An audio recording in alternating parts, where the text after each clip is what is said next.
Lady Larkspur, Meredith Nicholson, Chapter 1. The Troops. It was hard luck, said Searles, that I should spend a year writing a play for a woman only to find that she had vanished, jumped off the earth into nowhere.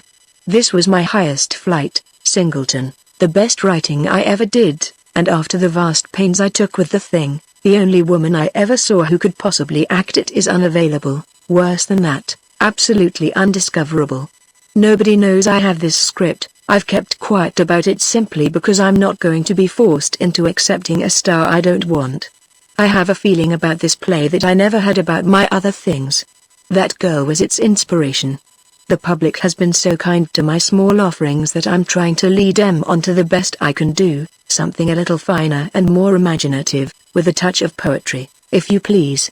And now, he rose from his broad work table, he scorned the familiar type of desk, and glared at me as though I were responsible for his troubles. As he knew I had been flying in the French aviation cow for 2 years and had just been invalided home, I didn't think it necessary to establish an alibi. But I hastened to express my sympathy for his predicament. Fate had been kind to Dick Searles. In college he had written a play or two that demonstrated his talent, and after a rigid apprenticeship as scene shifter and assistant producer he had made a killing with Let George Do It, a farce that earned enough to put him at ease and make possible an upward step into straight comedy. Even as we talked, a Capacity House was laughing at his skit, Who Killed Cock Robin? Just around the corner from his lodgings. So his story was not the invention of a rejected playwright to cover the non-appearance of a play which nobody would produce. Isn't it always a mistake to write a play for a particular star?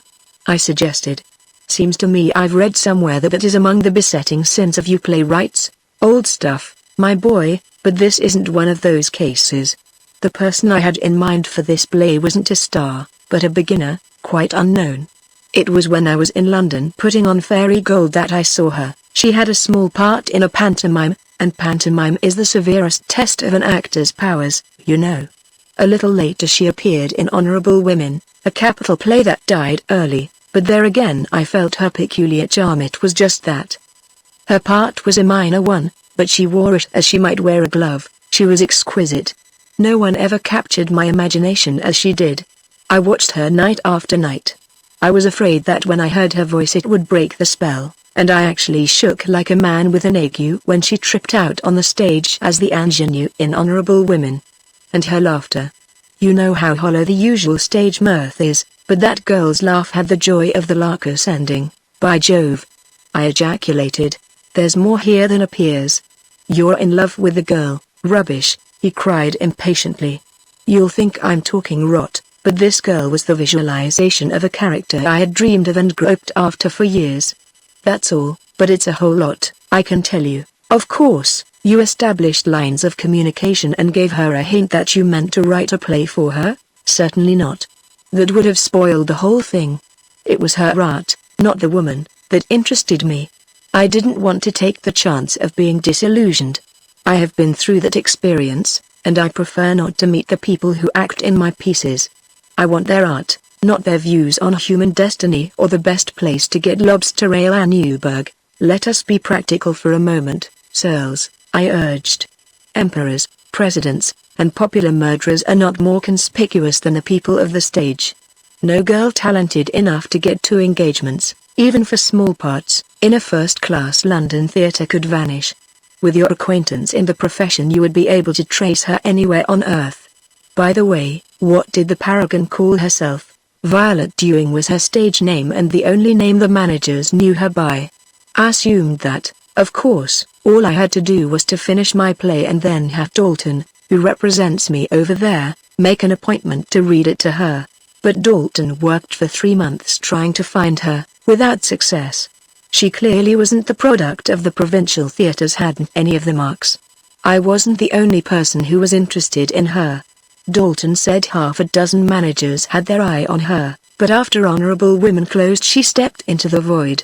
I know what you're thinking, that the other members of the 2 companies she appeared with must have had some inkling of her identity, but I tell you Dalton and I exhausted the possibilities.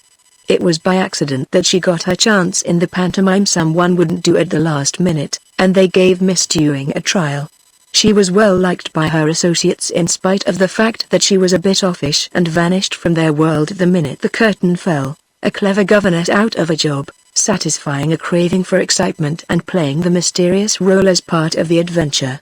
Am I to assume that you've burned your play and that the incident is closed? Oh, I didn't burn it. I have a copy locked in a safety vault, and Dalton left one heavily sealed at a small exclusive London hotel where, he found after much difficulty, the girl had lodged during her 2 engagements. You're morbid, I said. Show me her photograph. He laughed ironically. Never a chance, Singleton. You haven't yet got the idea that this young woman is out of the ordinary. She refused to be photographed, wrote it into her 2 contracts that this was not to be asked. I never saw her off the stage, and I can't give you a description of her that would be of the slightest assistance to the keenest detective alive. As I've tried to convey to your practical mind, it's the spirit of the girl, the spirit of comedy, that I've dramatized, not a girl you take out to supper only to find that she has no wit, no charm, no anything but a monstrous appetite for indigestible food and a silly ambition to play roles the gods never intended her to play. In that pantomime she was a frolic, the clown's daughter, and, though nobody saw it, she was the whole piece. The elusive sprite that could evoke laughter and tears by a gesture, a lifting of the brows, a grimace. By utterly different methods in Honorable Women she proved her wide range of appeal. The chap who produced Honorable Women told me that after the first rehearsal Bailey, the author, begged him for God's sake to let the girl do it her own way, so as not to lose her freshness and spontaneity. Hers was the one true characterization in the piece. When Terry was in her prime, you remember how we used to say that only one bird sang like that, and from paradise it flew. Well, this bird sings on the same branch. Her voice was her charm made audible. She's the most natural being I ever saw on the stage, and she can look more comedy than anybody else I ever saw act, rave some more. I pleaded. You never talked better in your life, don't be an ass, he said sourly. Let's forget her and take a squint at your affairs. Just what do you mean to do with yourself? My shoulder still creaks a little, and the doctors advise me to sit around for a while. They offered me some jobs in Washington, but desk work and inspection duty are too tame after a couple of years spent in star climbing. The doctors tell me to cultivate repose for a few months and maybe they'll pass me into a flying corps, but they don't promise anything. I'm going up to Barton-on-the-Sound and I'll camp in the garage on my uncle's place. You remember that I built the thing myself, and the quarters are good enough for a busted veteran. Your uncle played you a nasty trick, interrupted Searles, getting married and then adding to the crime by dying. You couldn't beat that for general spitefulness. Do you remember the immortal lines? Oh, skip your dear uncle, the bellman exclaimed, as he angrily tingled his bell. Oh, I'm not knocking the dead, he protested. Mr. Bashford always struck me as a pretty decent, square sort of chap, and not at all the familiar grouchy uncle of fiction and the drama. I made notes on him from time to time with a view to building a play around him, the perfect uncle, unobtrusive, never blustering at his nephew, translating the avuncular relationship into something remote and chaste like a distant view of Mount Washington in winter. As I recall, there were only 2 great passions in your uncle's life: Japanese art and green turtle soup. It was just like him to retire from business on his 60th birthday and depart for the Orient, that to commit the shameless indiscretion of matrimony, like him. It was the greatest shock of my life. To the best of my knowledge, he never knew any women except the widow of his partner in the importing house. He used to dine with her now and then, and I caught him once sending her flowers at Easter, probably an annual stunt. She was about 80 and perfectly safe. He spent 20 years in the Tyringham, the dullest and the most respectable hotel in the world, and his chief recreation was a leisurely walk in the park before going to bed. You could set your clock by him. Pretty thin picking for a dramatist, I should think. He used to take me to the theatre regularly every other Thursday. It was a date and his favorite entertainment was vaudeville with blackface embellishment preferred. You should add that to Japanese pottery and potage à la tortue. He joined the yacht club just because the green turtle at that joint is the best in New York. Yachts. He never sailed in anything but the biggest steamers, and got no fun out of that. I crossed with him twice, and he never left his bunk. but in his shy fashion he was kind and generous and mighty good to me. If you hadn't gone to war, but had kept right at his elbow, the marriage might have been averted, suggested Searles. He did leave you something, didn't he? 50,000 cash and the right to use the garage at the Barton farm. Calling it a farm is a joke, it's rocks mostly. He bought the house to have a place to store his prints and ceramics. He hated motoring except in taxis up and downtown, and when I urged him to set up a machine, he told me to go ahead and buy one and build the garage. He rather sniffed at the writing I do, but told me I'd better fix up a studio in the garage and have it as a place to work in. His will provides that I may lodge in the garage for life. The estate footed $1 million, as I remember, so I can't praise his generosity. But the widows, your unknown auntie, the body snatcher who annexed the old boy, what of her?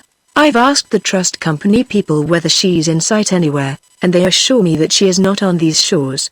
Torrance, the third vice president, you know Torry, he was in the class ahead of us at college, the man who never smiles. Torry seemed anxious to learn about her from me, which is certainly droll. He said she acknowledged her last remittance 3 months ago from Bangkok, wherever that is.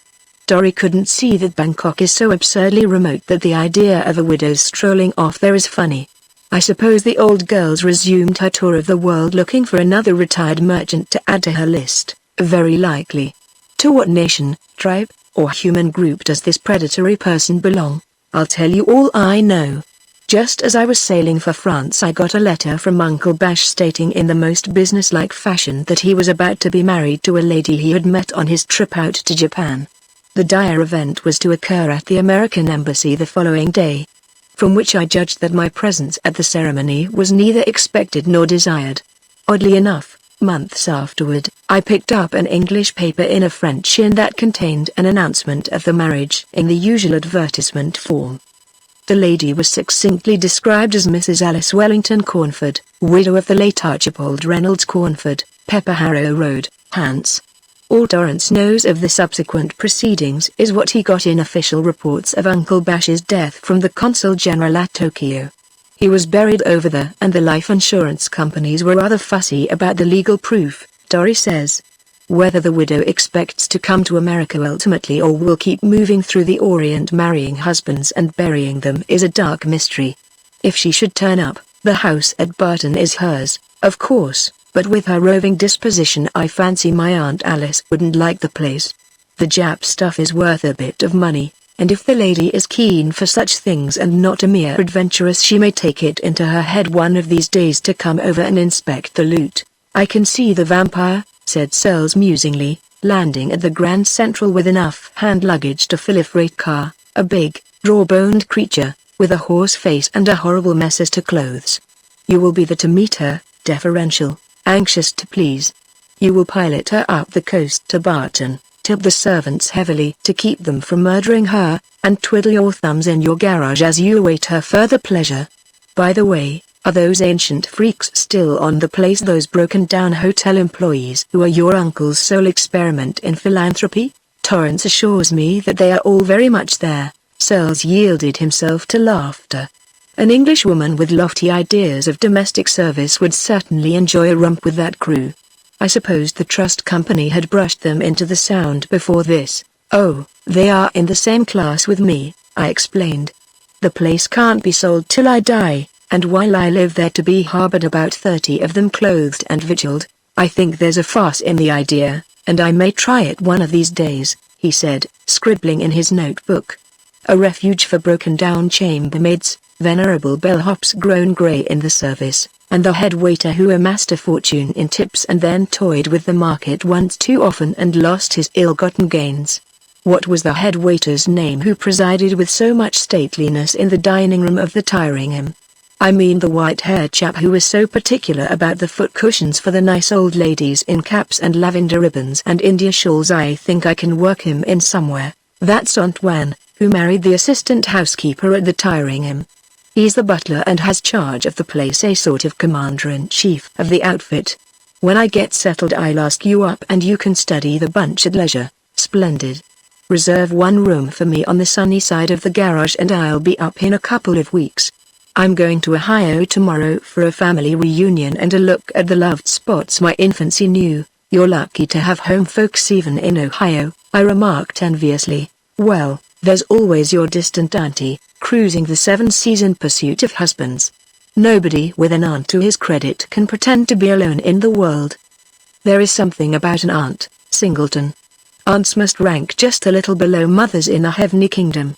When I was a boy out in Ohio, there were two great occasions every year in my life. One when I went to visit a grand old aunt I had in the country, the other when she visited us, arriving with a wagon load of jam, jelly, salt rising bread, pound cake, and other unpurchasable manna. Stop. Or I'll call the food censor, I pleaded, picking up my hat. Send me your copy of Lady Geranium, and I'll tell you whether it's a classic or not. Lady Larkspur, he corrected with a shudder. You shall have it by trusted messenger tomorrow. I wired Aunt Wan that I would reach Barton on the Sound the following day. This was September, 1917. The former servants of the Tyringham were established on the place by my uncle the year before he dropped business cares and departed for the Japan of his dreams, and as I had been often at the hotel where he spent so many of the years of his life, I knew most of the old retainers. They were deeply appreciative of his kindness, and when I had gone to the farm for an uninterrupted month in finishing some piece of writing they had shown me the greatest consideration. As the train rolled along the familiar shore toward Barton, I shook off the depression occasioned by my enforced retirement from the great struggle overseas.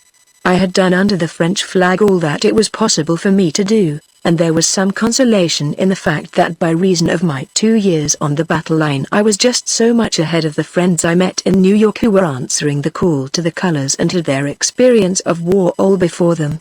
The tranquil life that had been recommended by the doctors was not only possible at Barton, but it was the only life that could be lived there. Plenty of exercise in the open and regular habits would, I had been assured, set me up again, and my leisure I meant to employ in beginning a novel that had been teasing me ever since I sailed for home. Of my Uncle Bash I had only the happiest and the most grateful memories. Quite naturally it had occurred to me at times, and my friends had encouraged the idea, that my uncle would die someday and leave me his money. There was no particular reason why he should do so, as he had never manifested any unusual affection for me and I had certainly never done anything for him. Antoine was at the Barton station with the touring car Uncle Bash had bought to establish communication with the village. Flynn, the big Irishman who had been the doorman at the Tyringham for years and retired because of rheumatism acquired from long exposure to the elements at the hostelry's portals, was at the wheel. Antoine greeted me with that air of lofty condescension tempered with a sincere kindliness that had made him a prince among head waiters. As I shook hands with him his lips quivered and tears came to his eyes. Flynn, standing beside the car, saluted with a welcoming grin. Very glad to see you, sir. The trunk came this morning all right, sir, and we put it in your room. I bade Antoine join me in the back seat that he might the more easily bring me up to date as to affairs on the estate. It must be a little slow up here after the years you lived in town, I suggested, but of course you're all old friends. Well, yes, all friends, he acquiesced, but with so little enthusiasm that I glanced at him quickly. He pretended to be absorbed in the flying landscape at the moment. Flynn, I noticed, was giving ear to our conversation from the wheel. It was sad, very sad, Mr. Bashford passing away so far from home, sir. It was a great shock. And he had looked forward for years to a quiet life abroad. It must have been 10 years ago he first mentioned his hope of retiring to Japan. Uncle Bash had given me no such forecast of his intentions, and I felt humble before this proof of Antoine's greater intimacy. Once at the beginning of our acquaintance, when I had complimented Antoine on his English, he explained that he was born in England of French parents. His father had been chef and his mother housekeeper for an American banker who lived for many years in London. Antoine's speech was that of a well-trained English upper servant, and I imagined that in his youth he had taken some English butler as his model. He used to pretend that he knew French very imperfectly, and I was surprised when he now addressed me quite fluently in that language. You have been with the armies of dear France, he remarked. The war is very dreadful. My parents were of Verdun. It grieves me to know of the suffering in the land of my people. As I replied sympathetically in French, I saw Flynn straighten himself at the wheel with an impatient fling of his head. Antoine indicated him with a contemptuous nod. Married Elsie? The German woman who worked in the linen room at the Tyringham. This has caused some trouble, and there is a pantry girl, Gretchen, who was ill a long time before the master left, and he sent her here for the country air. She is a little devil with her dear fatherland. I laughed at the old fellow's gravity and earnestness. That the war should be making itself felt on the quiet acres at Barton-on-the-Sound was absurd. But there can be no trouble, everything is peaceful, of course, save for a little foolish talk. The Gaul asserted itself in a shrug, a form of expression rare in him. I was pondering the recrudescence of race hatreds due to the upheaval in Europe when he startled me by a statement uttered close to my ear. There have been inquiries for the widows. These have caused me much anxiety. Widow? Whose widow? Madame. The widow of the dear master. It seems that there are persons anxious to see her. There have been inquiries, 1, 2, 3 times, probably some of her American friends anxious to pay their respects, or some of the neighbors making calls of courtesy, I suggested. A foreign gentleman who acts very queerly, Antoine persisted. My uncle's widow was a vague, unknown being whom I had never expected to cross my horizons. If she meditated a descent upon Barton-on-the-Sound, the trust company would certainly have had some hint of her approach, but Dorrance clearly had had no tidings of her beyond her last communication from Bangkok. Still, it was wholly possible that a globe-trotting widow would have friends in many parts of the world, and I could see nothing disturbing in the fact that inquiries had been made for her. I said as much. Antoine's answer was another shrug and a jerk of his head toward Flynn, as though even the employment of an alien tongue might not conceal our conversation from the big Irishman. Antoine was manifestly impatient at my refusal to be aroused by his hints of discord among his associates and my lack of interest in the inquiries for Mrs. Bashford. When we had reached the farm and were running through the grounds, Antoine spoke again. "We thought we would put you up at the house, Mr. Singleton, and not in the garage," he said inquiringly. "Not at all, Antoine," I answered quickly. "We must stick close to the law in such matters." "Very good, sir." "Stop at the garage, Flynn." To the casual observer, the garage was a charming 2-story house following the general lines of the plaster and timber residence, from which it was separated by a strip of woodland and a formal garden. The garage and quarters for the chauffeur were at one end, and at the other were a downstairs living room, with a broad fireplace, and 3 chambers above so planned as to afford a charming view of the Sound, whose shore curved in deeply at this point. On the chauffeur's side was a small kitchen from which I had been served with my meals when I lodged there. This thoroughly convenient establishment was the only place I could call home, and I experienced a pleasurable sense of comfort as I opened the door into the snug living room. "The house is in order. You will have your meals at the residence, I suppose, sir?" Antoine suggested. I debated this a moment, and when he hinted that dinner could be more conveniently served there than in my own quarters, I said that for the present the Fliss might give me breakfast and luncheon at the garage, but that I would dine at the house. The original owner of the property, from whose executor my uncle had purchased it with all its belongings, had accumulated a remarkable library, rich in the Elizabethan stuff for which I have a weakness, and it occurred to me that it would be pleasant to eat my solitary dinner at the residence and loaf in the library for an hour afterward. Like most slaves of the inkpot, I habitually postpone actual labor as long as possible, and if I were to dine at the garage I should have no excuse for not plunging at once into my novel. The Tyringham people were domiciled in cottages scattered over the estate, though a full staff of house servants was established in the residence. It was 5 o'clock when I reached the garage, and Antoine left me after opening my bags with the suggestion that I could summon Zimmerman, a former valet of the Tyringham, for any service I might require. I knew Zimmerman very well and said I would call him when occasion required. "He is of that race," said Antoine plaintively in the French which now seemed to come readily enough to his lips. "Race? Botheration. You mustn't trouble yourself about race questions out here, Antoine. Zimmerman is a good old chap, who's probably forgotten the very name of the German town he was born in." "They do not forget," Antoine replied with emphasis. "There has been much discussion, forget it, Antoine. I supposed you were all living here like a happy family." You've been sticking too close to the farm, and it would do you good to run into town for a week. Please tell them at the residence that I'll dine at 7. Very good, sir, he said in his pompous Tyringham manner, but I saw that he was miffed by my indifference. Flynn, having disposed of the car, came to ask if there was anything he could do for me. When I had explained my arrangement with Aunt Wan, he still lingered. Tony's against the wife and me, he said mournfully. It's the war, sorry, and she and me that Lyle, sorry. The American flag floats from the garage every day.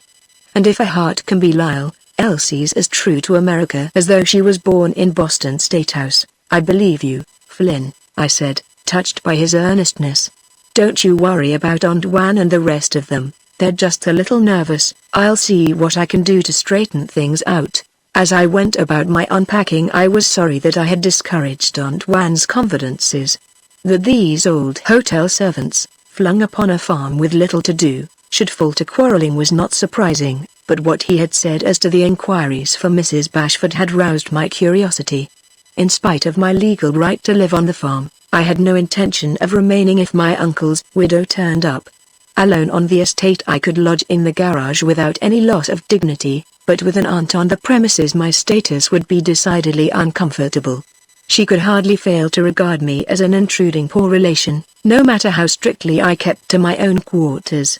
It was possible that she might even confuse me with the veterans of the Tyringham, and, while I am no snob, I did not relish the idea of being classed by a strange aunt with a crowd of broken-down hotel employees. I whistled myself into good humor as I dressed and started for the house along the driveway, which followed the shore, veering off for a look at the sunken garden, one of the few features of the place that had ever interested my uncle. As I paused on the steps I caught sight of a man sitting dejectedly on a stone bench near a fountain whose jet tossed and caught a ball with languid iteration.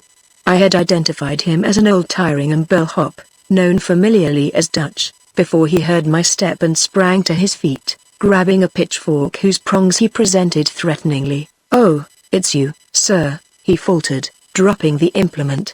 "Excuse me, sir, what's your trouble, Dutch? You're not expecting burglars, are you?" "Well, no, sir, but things on the place ain't what they use. It's my name, which ain't my name, not regular, that's caused feelin'. They've drove me out, and I'm campin' in the tool house. And me born right there in New York, an American clean through. My grandpap came across when he was a kid, but it ain't my fault he was goy-iman. I'd a made him a Frenchie or a Diggo or something else if I could a done it.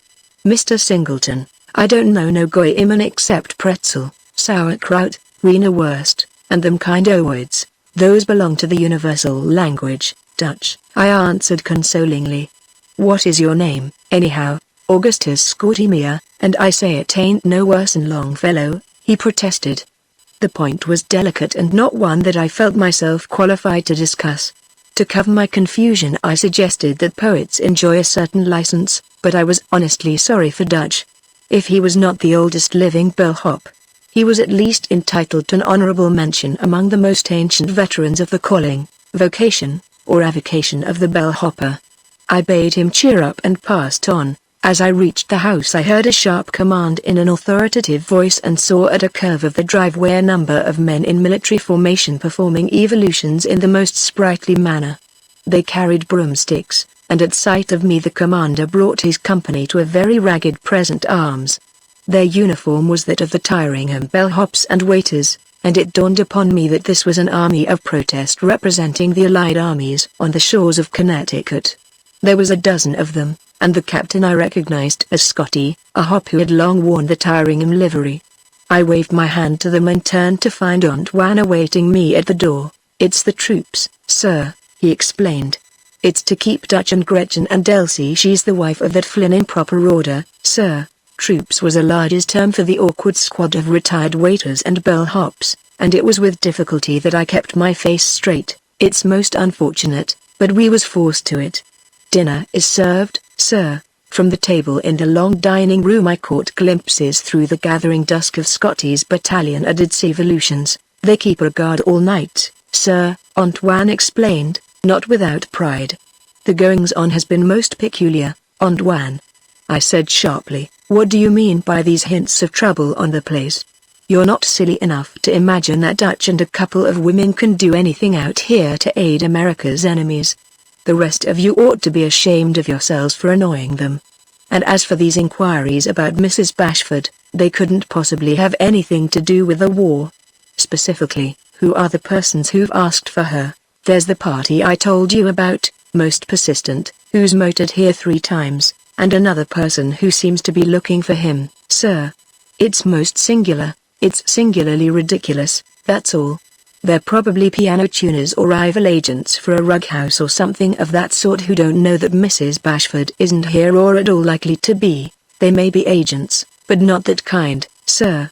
His lips quivered, either from fear or vexation at my refusal to take his story seriously. If anything tangible happens, Antoine, I said kindly, anything we can really put our hands on, we'll certainly deal with it. But you mustn't get nervous or allow yourself to suspect everybody who turns up here of evil designs against the Republic. I've come here for quiet, you know, and we can't have every passing stranger throwing the place into a panic. I had no sooner reached the library, where he gave me coffee, than I heard a slow, measured tread on the broad brick terrace that ran along the house on the side toward the sound. The windows were open and the guard was in plain view. I glanced at Antoine, whose attitude toward me was that of one benevolently tolerant of stupidity. He meant to save me in spite of my obtuseness. Tell the picket to remove himself where I won't hear him, if you please, Antoine. He disappeared through one of the French windows and in a moment I saw the guard patrolling a walk some distance from the house. I now made myself comfortable with a book and a cigar, but I had hardly settled myself for a quiet hour before I heard a commotion from the direction of the gate, followed a few minutes later by a shout and a noisy colloquy, after which a roadster arrived in haste at the front door. "Mr. Torrance, sir," announced Antoine. "I'm sorry, sir," but he ran by the guard at the gate, and our man below the house stopped him. "It's a precaution we've been taking, sir." Torrance's sense of humor was always a little feeble, and I hastened into the hall to reassure him as to his welcome. He was wiping the perspiration from his face and swearing under his breath, "For God's sake, Singleton, what's happened here?" A band of pirates jumped on my running board, and after I'd knocked them off, a road agent stopped me right there in sight of the house and poked the muzzle of a shotgun in my face. "Mighty sorry you were annoyed, but there have been some queer characters about, tramps and that sort of thing, and the people on the place are merely a little anxious. Have a cigar? All I can say is that you'd better send your friends the password." "That fool out there with the gun, only a bellhop, nothing more," I interrupted. "That fool, I say, is likely to kill somebody." Antoine, he turned to the butler, who was drawing the curtains at the windows. "If the property's been threatened, you should have informed me immediately." "Yes, sir, but it's only been quite recent, and, knowing Mr. Singleton was coming, we didn't like to bother you." "We can only apologize, Torry," I interposed. "The employees have been alarmed, but we're bound to commend their zeal, Humphrey," he ejaculated, the wounds to his dignity still rankling. I forced a cigar upon him and talked of the weather to cover Antoine's retreat. I resolved not to tell him the real cause of the servant's apprehensions, knowing his disposition to magnify trifles and fearing he might send the police to investigate. He lived only 5 miles from Barton, a fact to which he now referred. "Hadn't heard of any tramps over my way," he said, frowning. "These old lunatics your uncle left here are simply hipped, that's all. Mr. Bashford made a mistake in turning the place over to them. It was silly, downright silly. It's a wonder you didn't think of upsetting his will on the ground of mental unsoundness. It's not up to me to suggest such a thing, but I believe you could knock it out." "Oh, chuck it. They're well-meaning helpless people, and it's bully that Uncle Bash provided a home for them. There's nobody else to use the place." His cigar had proved soothing, but my last remark caused him to sit up straight in his chair. "By George! My hold-up almost made me forget what I came for. I have news for you, Singleton, good or bad, as you may take it. Mrs. Bashford is in America." "Mrs. Bashford," I repeated faintly. "Where do you get these pleasant tidings?" "This," he answered, producing a telegram, "is all I know about it. Got it just as I was leaving the office this afternoon, and thought I'd motor over and give you a pleasant surprise." He seemed to enjoy my discomfiture. The message read, "Pittsfield, Mass, September 20th, J. B. Torrance. Bainbridge Trust Co., New York, landed at Seattle a week ago, and have been motoring east from Chicago to see the country. Will reach Barton in 4 or 5 days. Please wire me at the Washington Inn, Lenox, where the house is in order for occupancy. Alice Bashford. Well, what do you say to that? He demanded. I say it's taking unfair advantage, I answered savagely. I've got to clear out, that's the first thing. Not necessarily. Your right to the garage is settled, she couldn't oust you if she wanted to. You've got to stay here anyhow till she comes, there's no ducking that. The widow of an uncle who did a lot for you, a stranger to the country, it's up to you to see her established. There are many little courtesies she would naturally expect from you. I'm delighted that you see my duty so clearly. If you hadn't assured me that she was safe at the end of the world, I wouldn't have set foot here. The house is in order, I judge, he remarked, glancing about the room. I've got to wire her that we're ready for her. You most certainly have. Your duty is as plain as a smokestack. You might add that she's causing serious inconvenience to her late husband's only nephew. You really don't mean that? He inquired anxiously. Oh, thunder, no. I had forgotten how trying Torrance could be. He now suggested that we summon Aunt Wan and take a look at the house. Torrance is a conscientious fellow with an exact and orderly mind, and there was no corner of the place from cellar to garret that we didn't explore. It was highly creditable to the old Tyringham servants that the house was thoroughly habitable. All that need be done before Mrs. Bashford arrived was to lay linen on the beds and take the jackets from the furniture. A couple of hours would suffice, Aunt Wan said. As we were on our way downstairs, the old fellow detained me a moment. Have you told him about the parties? Pardon me, sir, he whispered, but him and the trust company is responsible. I thought likely you'd tell him. I shook my head in angry rejection of the idea that I should tell Torrance about the parties, and dismissed him as soon as we reached the hall. I suggest, said Torrance, that when she comes you have flowers in all the rooms. The conservatory will supply enough. And it occurs to me that the more inconspicuous you make this bunch of lazy dependents, the more agreeable it will be for Mrs. Bashford. You don't expect much of me. It was never in the contract that I should become the patriarch of these venerable relics. But I'll warn them to conceal themselves as much as possible. I fully expect to leave the reservation for good just 1 hour after the lady arrives. That's your affair, of course. As she's motoring, we can't just time her arrival, but when I get a wire that she's on the way I'll telephone you. And, of course, after she gets here I'll come at once to pay my respects. You can't come too soon. I answered spitefully. Chapter 2 The Amazing Widow. As soon as Torrance left I returned to the garage, feeling that with Mrs. Bashford on American soil my use of the residence even as a loafing place was unbecoming. Mrs. Bashford was not only in America, but with a motor at her command she might reach Barton at any hour. And the vigorous, dominating woman who had captured my Uncle Bash, buried him in a far country, and then effected a hop, ship, and jump from Bangkok to Seattle, was likely to be a prodigal spender of gasoline.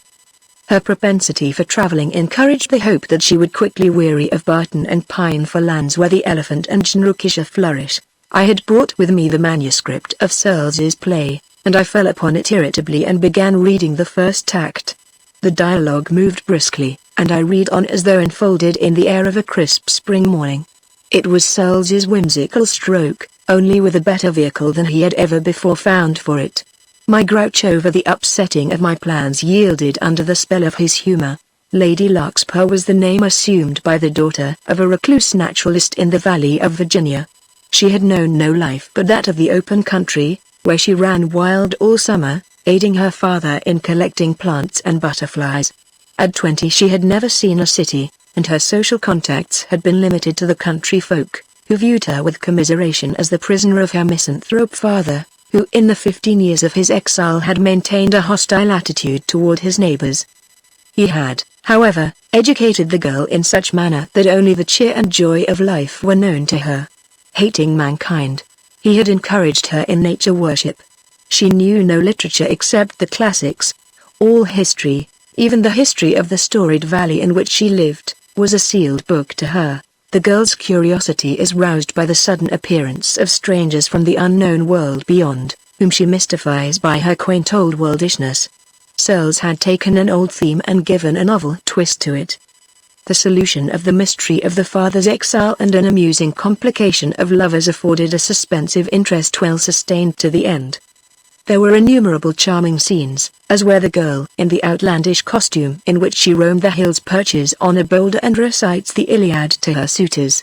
In the last act she appears at a ball at a country house in sophisticated raiment, and the story ends in the key of mirth in which it began. It was a delightful blending and modernization of Diana, Atalanta, Cinderella, and Rosalind.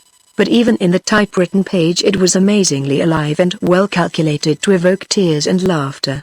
That a play so enthralling should be buried in a safety vault was not to be thought of, and I sat down and wrote Searles a long letter demanding that he at once forget the lost star for whom he had written the piece, suggesting the names of several well-known actresses I thought worth considering for the difficult leading role.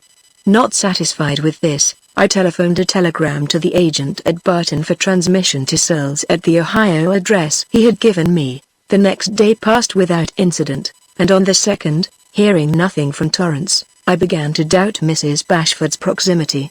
On the third, still hearing nothing, I hearkened to an invitation from friends at New London and drove over in the runabout for dinner. It was midnight when I got back, and when I reached the gates several men dashed out of the lodge and halted me. "She's come, sir," announced Antoine, emerging from the darkness, and speaking under stress of deep emotion. "Madame the widow has arrived, sir. Why not Cleopatra or the Queen of Sheba?" I exclaimed testily to cover my annoyance that my aunt had effected her descent in my absence. "Well, she was expected, the house is hers, what do you want me to do about it?" I ended with affected jocularity. "We received her the best we could, but it was most unfortunate, your not being here, sir. Is that your idea, Antoine, or do you reflect the lady's sentiments? I'm properly humiliated either way. Tell me just what she said." "Well, sir, she just laughed when I took the liberty of apologizing." The sneering laughter of outraged dignity. "Go ahead and give me the rest of it." "It was at 10 she came, sir, and the guard held her up, not recognizing her, here at the gate, and when the car didn't stop the boys chased her and fired at the tires of her machine. It was very dreadful, sir. And at the house at the door, sir, the guard was very harsh with her, sir, most regrettable. You certainly made a mess of it." I ejaculated. "But you did let her in into her own house. We must remember you did grant her the courtesy of a lodging for the night?" I inquired ironically. "She's retired, sir. There was a lady with her, maybe a maid, I can't exactly say, and we did everything, sir, to make her comfortable. She was not what you might say fussy, sir, but quite human-like. We was all relieved, sir, the way she took everything. I hope you'll pardon us, sir, which was due to not being warned." "Oh, it's all right with me, but in the morning she'll probably bounce the whole lot of us. An old lady fatigued from a journey cross-country and shotted on her own premises. It's a very pretty story." They were a picturesque lot. The ancient waiters and bellhops grouped about Antoine with their lanterns and garden implements and firearms. Antoine was swallowing hard in his effort to continue his recital. "You say an old lady, sir. The mistress is not really what you would call so old." "Not exactly, sir. Really a youngish party, I should say," volunteered Graves, the gardener. Just what these veterans would call old was a matter of conjecture. I murmured, and considered the situation. Young or old, she would hardly relish her reception. There was a maid, and they came in a machine? "Did you put up the chauffeur or did you shoot him on the spot?" "It was a hired machine, sir, and madam sent it away." The driver was a good deal upset over the shooting. One of the rear tires was quite blown away. "You're in luck if he doesn't have you all arrested tomorrow," I remarked consolingly. Mrs. Bashford seemed quite amused by the occurrence. Antoine continued. "Wonderful America," she kept saying after we'd got her inside. "We gave her tea, which was all she asked for. She takes her tea with cream, sir. We did our best to make her comfortable. And there was a dog, sir. I recall that the master was not fond of dogs. There was never one on the place." Antoine spoke truly. If there was anything my Uncle Bash detested, it was a dog. but I reflected that a world-skipping widow who could corral so difficult a subject as my uncle would be quite capable of inspiring him with delight in the canine species. My respect for the woman's powers of persuasion was intensified by this disclosure. She had failed to wire Torrance as she promised, or he had neglected to warn me of her coming. Either way, it was a pretty kettle of fish, and I shuddered at the thought of facing her wholly pardonable indignation. To make sure that nothing was required of me until morning, I drove past the house with the army hanging to the footboard. The lower rooms were dark, but lights twinkled through the second-story shutters. My aunt was established on the premises, and her coming and the circumstances of her advent constituted a good joke of which I and not she was the victim. When I reached my quarters in the garage, I sat down and laughed until Flynn appeared, frightened by my noisy mirth that had penetrated to his quarters. I got rid of him and smoked a pipe and began the packing I meant to finish early in the morning. I wakened early, rang a bell connecting my rooms with the chauffeur's end of the garage as a warning to the Fliss to prepare breakfast, and was dressed when the Irishman came in with the tray.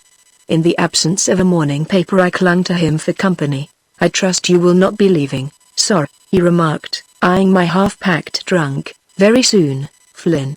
Then Elsie and I will be going too, sir. It's most uncomfortable they're making us Dutch and the rest. That Antoine and his army keep pestering us and calling us Huns." "You raise a very interesting question, Flynn, a very delicate question of fact and propriety. Satisfied as you and Elsie are of your entire loyalty to the United States and the associated powers, I think you should remain a martyr, if need be, to the great cause of world democracy. It's most disagreeable we find it, the wife and me," he said mournfully. "Suffer and be strong, that's the watchword. We will hope that Mrs. Bashford is a woman of sound sense and tact who will exert herself to restore peace on her property. When I call to pay my respects and make my adieus, I shall speak to her of the situation and vouch for your loyalty. You may count on me. You haven't, I suppose, seen the widow yet? She's probably sleeping late." "Quite the contrary, sir. She's been up and around for an hour and more. She's been all over the place and stopped for a squint at the garage, her and the pup." "She's been here, inspecting the garage?" I asked, glancing at my watch. It was not yet 8 o'clock. The banter died out of me. Clearly it had been my duty to be on hand to pilot her over the estate, or at least to receive her at the garage. Just what was the lady's frame of mind as to things generally? Peeved, was she, over the row last night? "Oh, no, sir, quite cheerful and friendly. She's ordered a big car from New York and told me it would be coming up today and to make a place for it." Here was news indeed, destroying all my hopes that she meditated only a brief sojourn. The purchase of a machine meant definitely that she would remain for some time, perhaps for the winter. I poured a second cup of coffee, swallowed it, grabbed my hat and stick, and asked enlightenment as to the course taken by Mrs. Bashford when she left the garage. "She took the lower road, sir, toward the Sound and stepped off quite brisk-like. It was the serenest of September mornings, and I hurried away, thinking the cloudless blue arch, the twinkling sea, and the crisp air might serve to soften my aunt's displeasure at her hostile reception. From the conservatories I caught a glimpse of a woman on the beach, a slender, agile woman throwing a ball for the amusement of a fox terrier. She threw the ball with a boy's free swing, occasionally varying a hot one down the shore with a toss high in air which she caught up herself before the terrier could reach it. The two were having no end of a good time. She laughed joyfully when the ball fell into her hands and the terrier barked his discomfiture and eagerness for a chance to redeem himself. Antoine's equivocal statement as to Mrs. Bashford's age was ridiculous. Instead of the middle-aged woman whom I was prepared to meet, here was beyond question a vigorous, healthy being whose every movement spoke for youth and the joy of life. It might, after all, be the maid of whom Antoine had spoken. I advanced slowly, anxious not to break in upon her romp with the terrier. They made a charming picture in trying to formulate an introduction. I reached a low stone wall that separated the lawn from the beach just as she effected a running pickup of the ball. She turned swiftly and flung it straight at my head. Involuntarily I put up my hand and caught it just as she saw me and cried out a cry of warning and contrition. I tossed the ball to the dog. "What must you think of me?" she exclaimed. I was blinded by the sunlight and I didn't see you. Really, I did not. I had no business being in the way. I laughed, noting first her glowing color. Her violet eyes, amazingly fine eyes they were, her fair hair with its golden glint. Her plain black gown with lawn collar and wristbands. It was her age, however, that roused me to instant speculation. 25, I decided, was a maximum. More likely she was not more than 22, and if I had been told that 18 was the total of her years, I shouldn't have had the heart to dispute it. Bob Singleton, I said, and stupidly added, and you are Mrs. Bashford? Unable for the life of me to avoid turning the statement into an inquiry. I am your Aunt Alice, she said with a smile, putting out her hand. Down, Rex. She commanded the dancing terrier. Lie down, school's over now, whereupon Rex obediently sprawled in the sand and began trying to swallow the ball. Wasn't that silly of me to try to kill you the first time we met? Her eyes danced with merriment. I didn't know, of course, that anyone was about. But you made a very nice catch of it. I had expected to receive you most formally in the drawing room, but this really serves very well. That tree down yonder is inviting. Suppose we stay out here and talk a bit. This struck me as the pleasantest thing imaginable, though I was still dazed and my tongue seemed to have died in my mouth. This girl, this wholly charming and delightful young woman, was the monstrous being I had conjectured as the globe-trotting widow who had kidnapped and married my uncle. Not only had she married my Uncle Bash and in due course buried him, she had been a widow when she married him. I furtively studied her face, a face that invited scrutiny, and her candid eyes that met my gaze of wonder and frank admiration easily and without a trace of self-consciousness. On the third finger of her left hand was a slender band of gold. The thing was staggering, bewildering. She was clearly anxious to be friendly, but nothing that I had thought of saying to her fitted the situation. In the first place, I finally began, I must apologize most humbly for the earnest efforts of the servants to murder you last night. Mr. Torrance had promised to let me know when you would reach here, but he must have forgotten it. I had motored to a friend's house to dine and didn't get back until the mischief was done. I'm very sorry. You must have thought you had driven into a camp of savages. Not for worlds would I have missed that, she exclaimed with a merry laugh. It was perfectly delicious. And it was all my fault. I meant to remain a day at Hartford, you know, and send a message to Mr. Torrance from there, but I found that by pushing on I could reach here yesterday. Then the machine I hired showed every weakness that motors are subject to, and we were hours later than the Hartford garage man promised. And you know we English always expect strange things to happen in America. I don't understand yet why those people at the gates were so jolly anxious to kill us, but it doesn't matter. You would only spoil the joke by explaining it. However, I did my best. It was a weak attempt to explain the nervousness of the veteran servants and their display of violence. Her arrival made it likely that we should soon know more about the parties whose visits and inquiries had so alarmed Antoine and his comrades. Now that I saw Mrs. Bashford, the idea that anyone could entertain malevolent designs upon her was more preposterous than ever, and I resolved that she must be shielded from annoyances of every kind. I told her with all the humor I could throw into the recital of the drilling of the bellhops and of the uncomfortable relations between the Allied forces and the Teutonic minority on the estate. It was dear of Mr. Bashford to provide a home for these people. Wasn't he really the kindest soul that ever lived? She said softly. She gazed wistfully seaward, and I saw the gleam of tears on her long lashes. My uncle had, then, meant something to her. No one, in speech or manner, could have suggested the adventurous less. Uncle Bash was a gentleman, a man of aesthetic tastes, and the girl was adorable. More remarkable things had happened in the history of love and marriage than that two such persons, meeting in a far corner of the world, would honestly care for each other. My respect for Uncle Bash grew. He had married the most attractive girl in the world, and here she was with the bloom of her girlhood upon her, tripping alone through a world that might have been created merely that she might confer light and cheer upon it. You stopped at Hartford, I began, breaking a long silence. You have friends there? Not one. I had made a pious pilgrimage to Mark Twain's last home at Reading, and, hearing that he had lived at Hartford, I came through there to render my fullest homage. He has always been one of my heroes, you know. She laughingly lifted her hands and counted upon her fingers the Jumping Frog, Tom and Huck, and Mulberry Sellers, the Prince and the Pauper, and Pudd'nhead Wilson. I know them all by heart. Our introduction is complete, I said reverently. Let's consider ourselves old friends. I rather thought we'd understand each other, she said in her even, mellow tones.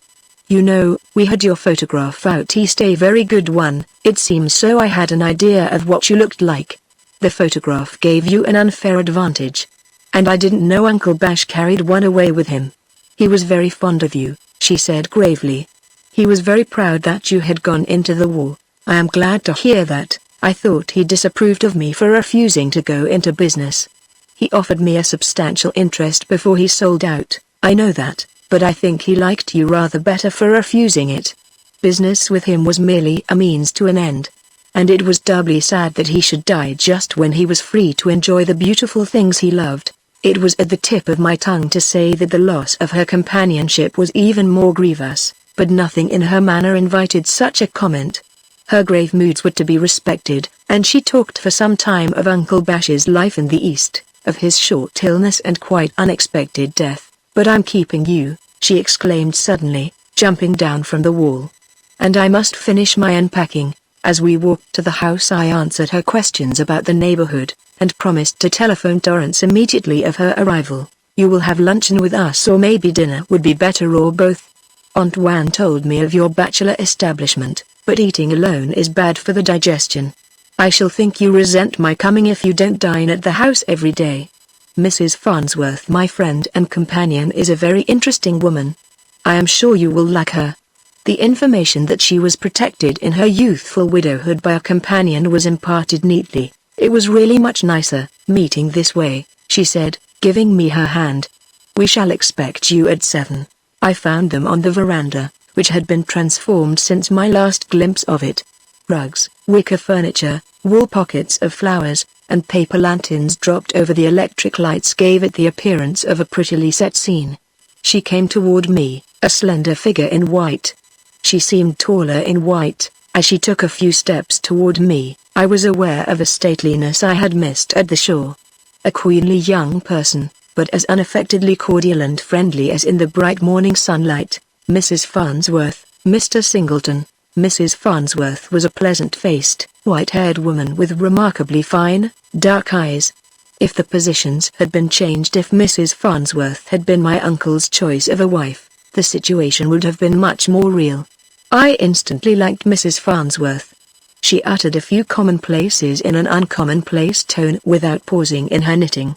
Mrs. Bashford had been knitting too, and as she sat down she took up her yarn and needles. It was a sweater, I think. It doesn't matter. What matters is that her hands moved swiftly and deftly. Her manner of knitting was charming. She knew that I was watching her hands and remarked with a graceful turn of the head. For an English boy somewhere. I began by knitting for my brother and cousins, but her head bent lower. That isn't for me to do any more. Her eyes, turned upon me for a moment, were bright with tears. I was speaking of the splendid valor of Englishmen I had known in France when Antoine announced dinner. It had been years since the house had known a woman's hand, and it was astonishing how humanized it had become in a few hours.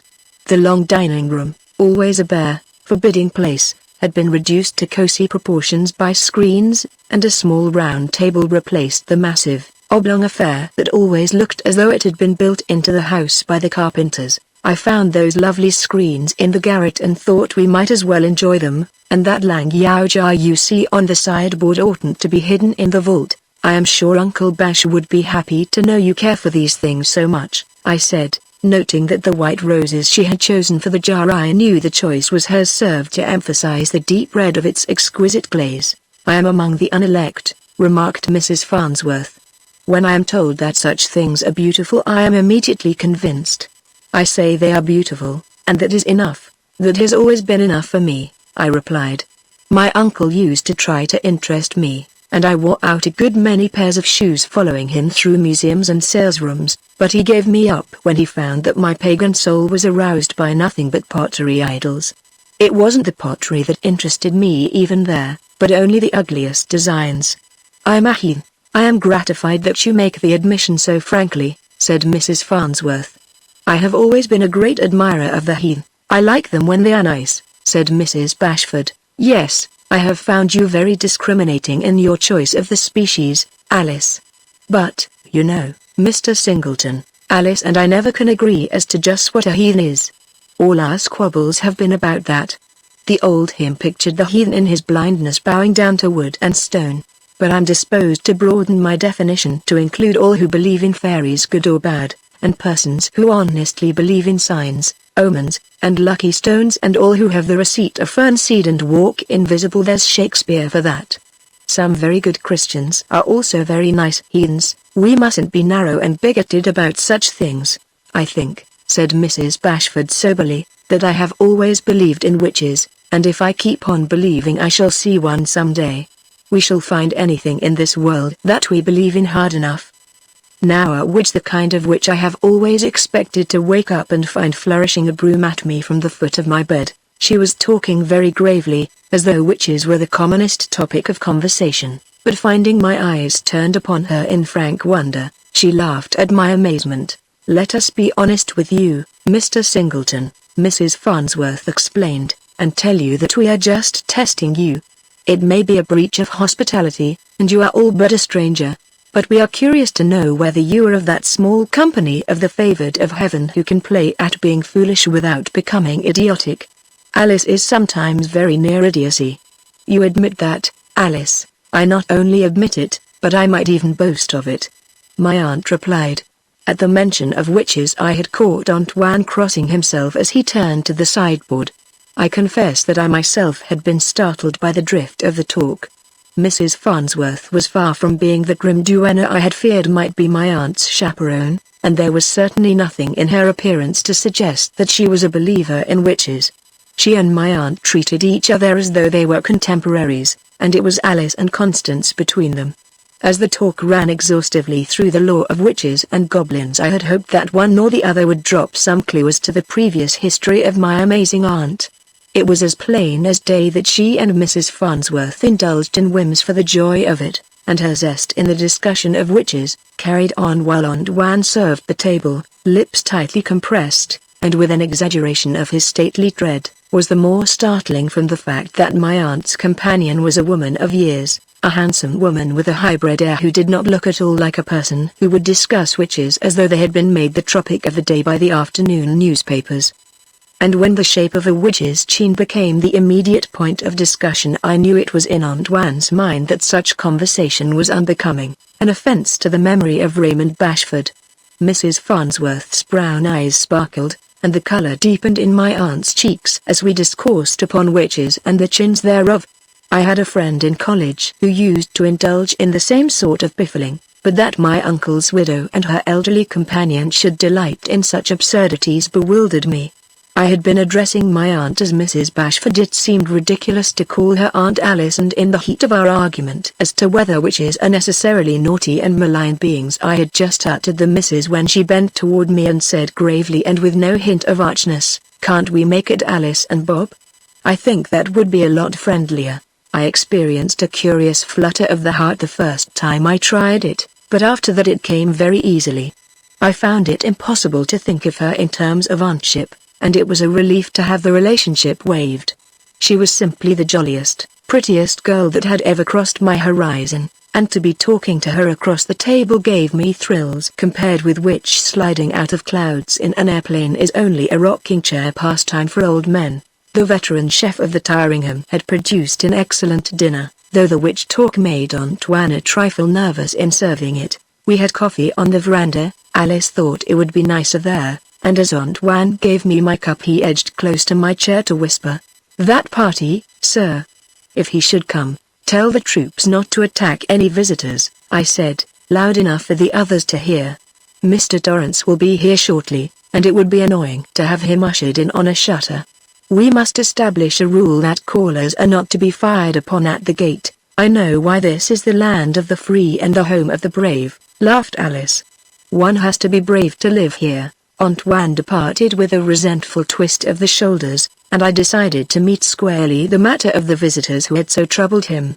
"Please don't be frightened," I said as lightly as possible, "but these old fellows haven't enough to do, and they are full of apprehensions. With nobody here to keep them busy, it's remarkable they haven't found a ghost. If they only would," murmured Mrs. Farnsworth. "No such luck. They have been alarmed by an agent of some sort who wants to welcome you to America by selling you a piano on easy payments." Aunt Wan had been hovering inside, and my remark brought him to the door. "Beg pardon, Mr. Singleton, but that party is not an agent, but quite different, sir. He came to the house, quite like a gentleman, several times, and asked if Mrs. Bashford had arrived. He came in a big car, and seemed disappointed, Madame, that you were not here and not expected. The second time he said he was just passing on his way to the city and thought he would stop again.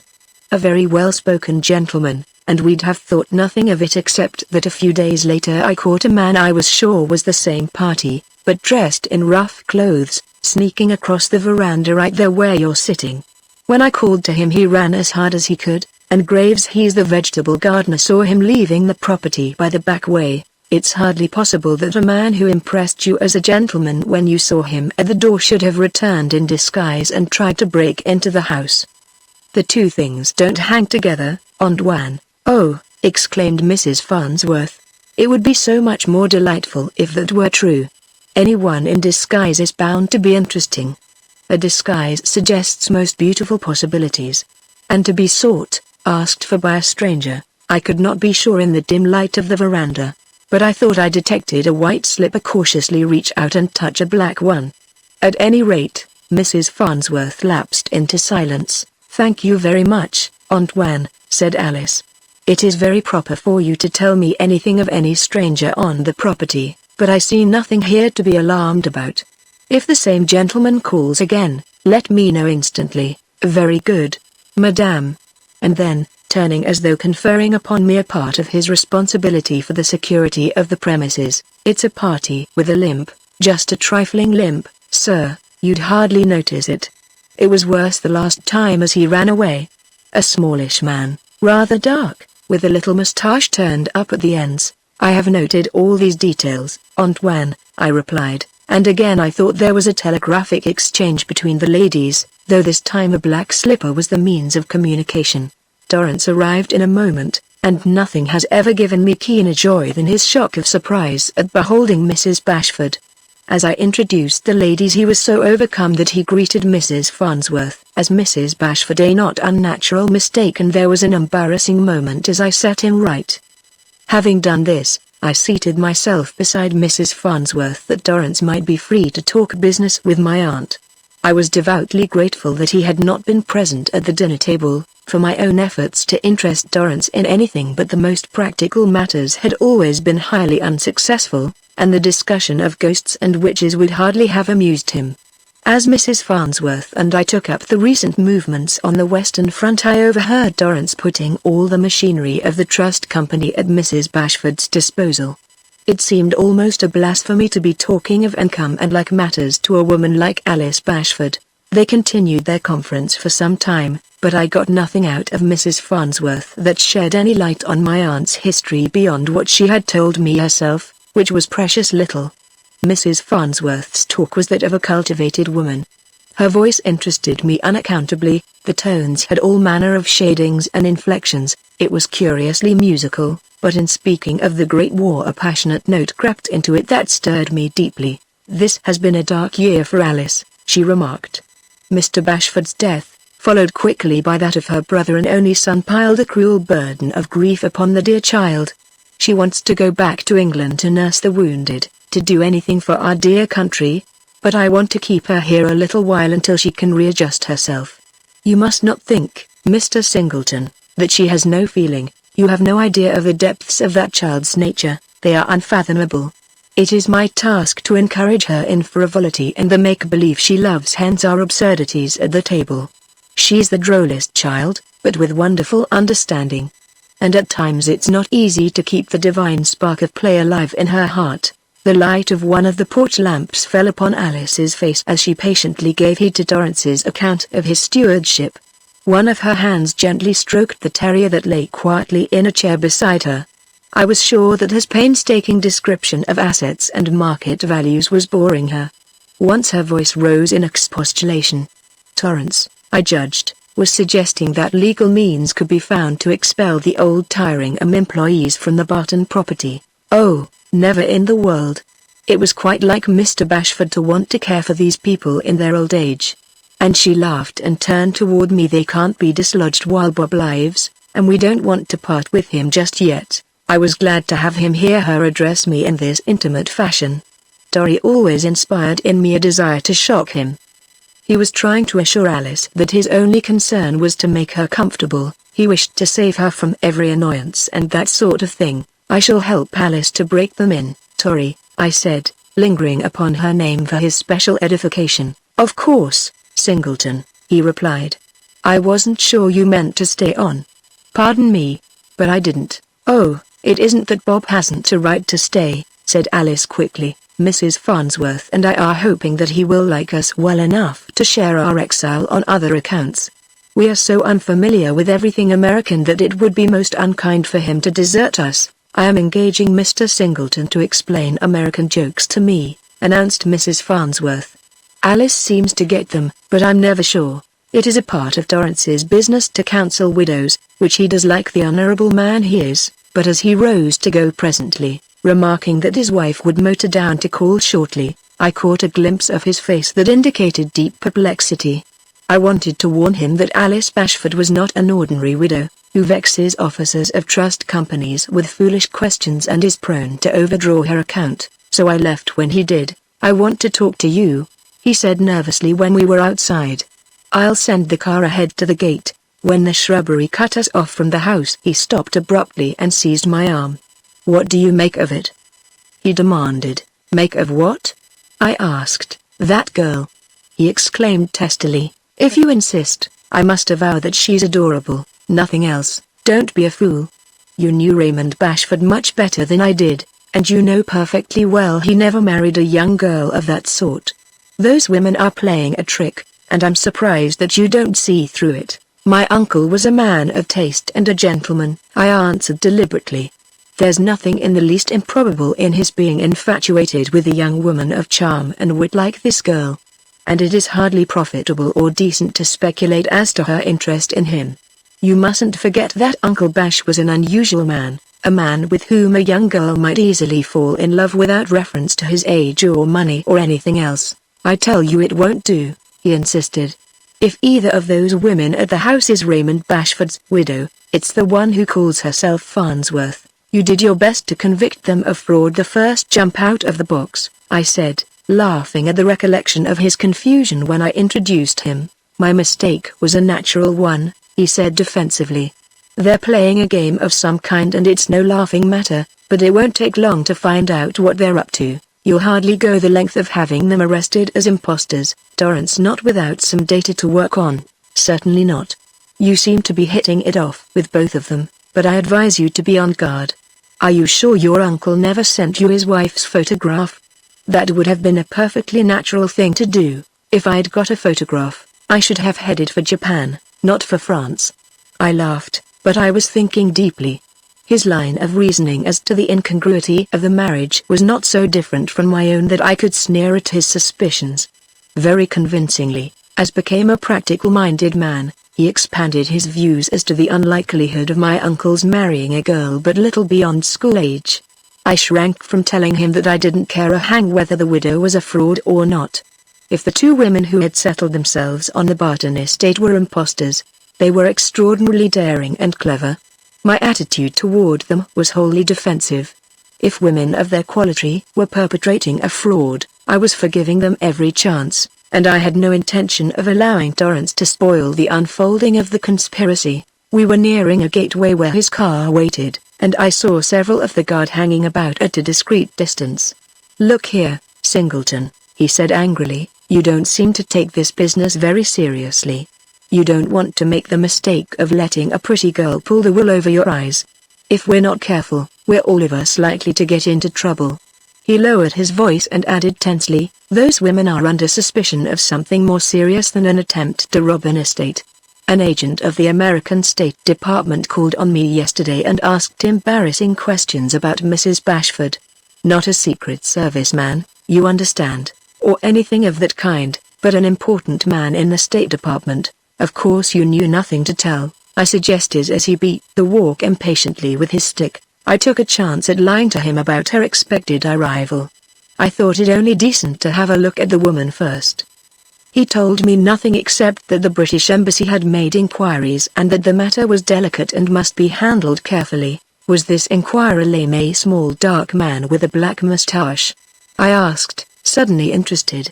Such a person has been hanging about here, so the boys tell me? Not at all. I may as well tell you it was Rayner. You probably remember him.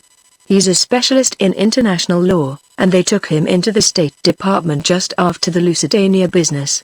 He's a gentleman and a good fellow. I've played golf with him a good deal and I hated to lie to him. Of course, with the whole United States back of him he can pursue his inquiries without my help, but I thought I'd see this woman before telling him she had reached America. I confess that I was a trifle dismayed by this.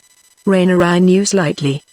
Professionally and socially he stood high, and even without the prestige of his official position he was not a chap to sneeze at. But I didn't want Torrance to know I had any doubts as to the perfect authenticity of my uncle's widow. Oh, every transcontinental pilgrim is probably scrutinized closely these days, I remarked carelessly. Mrs. Bashford has lost a brother in the war, and I haven't heard anyone talk more bitterly against Germany.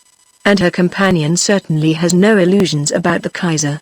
You'd have to show me the proof to make me believe we're harboring spies. I don't like the business, he declared stubbornly. Let's do nothing foolish, I insisted.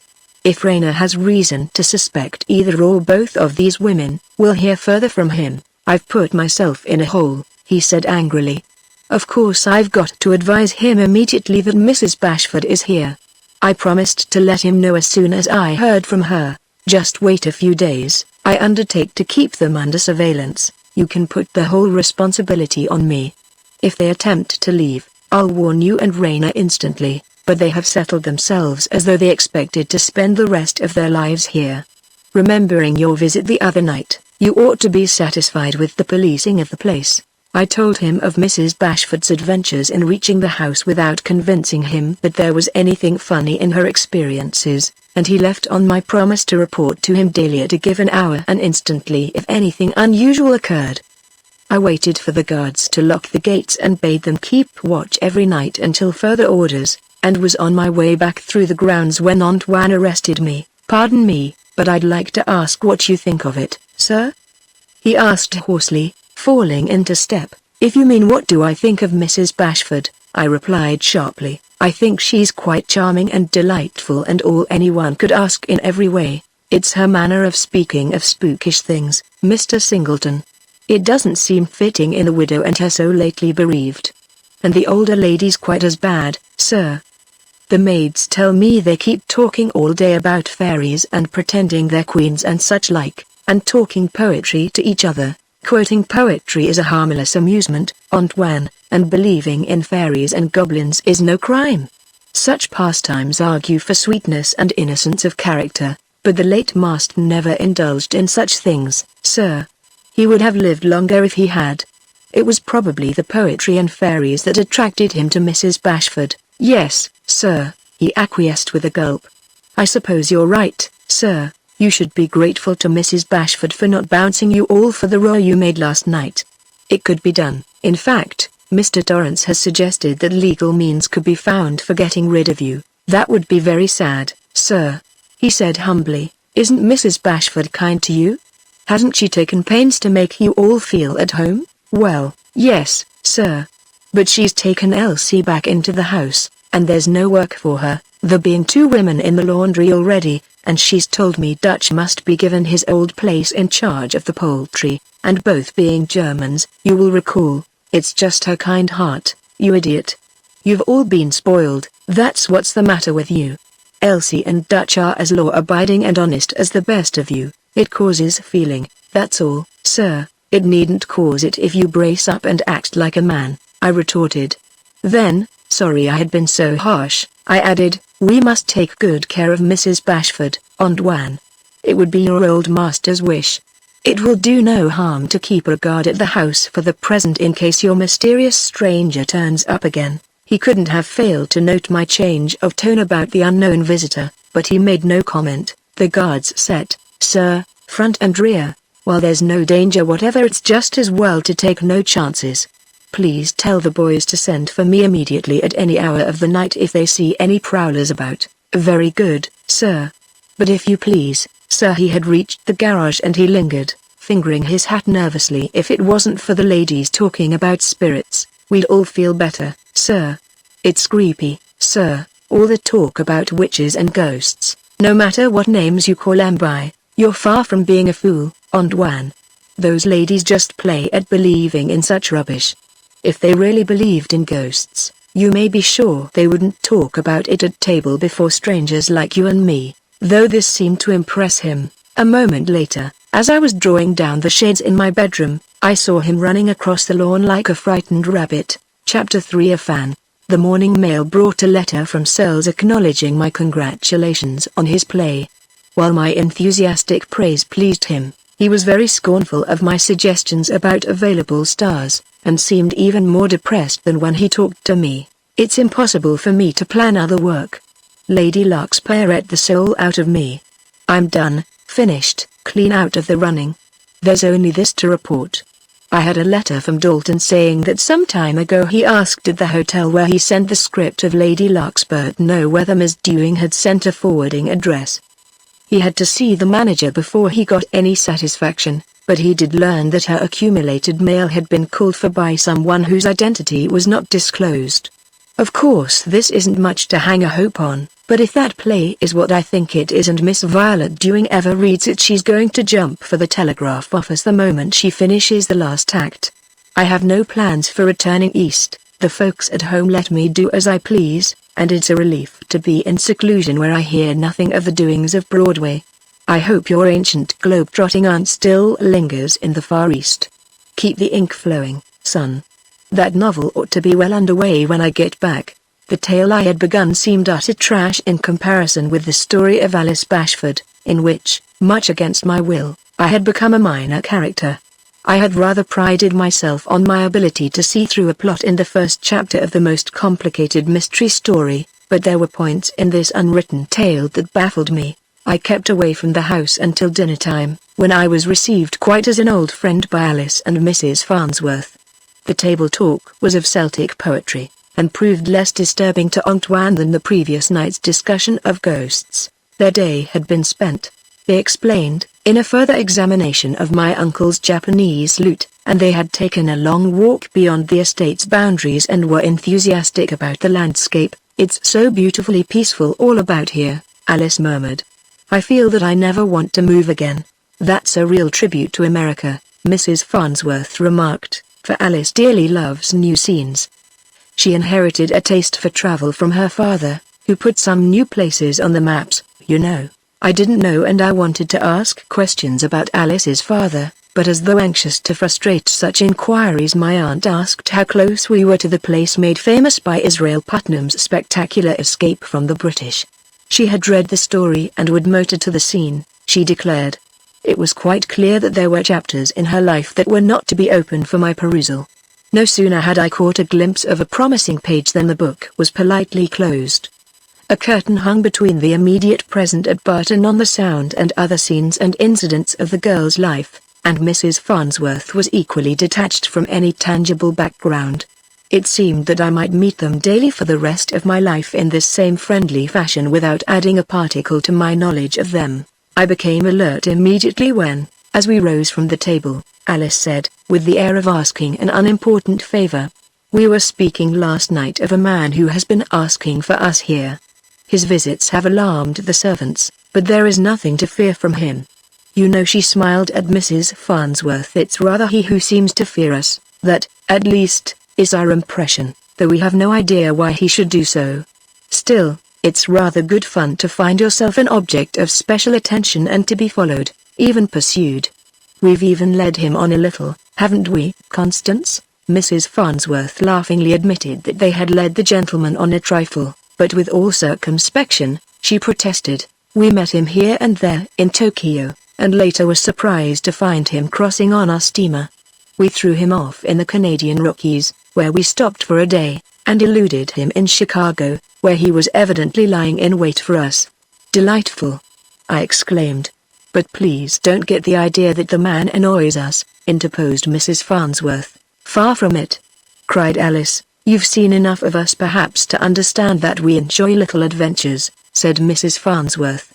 The man pretends to be interested in Mr. Bashford's art treasures. Antoine's story about the disguise is rather against that. But we will give him the benefit of the doubt.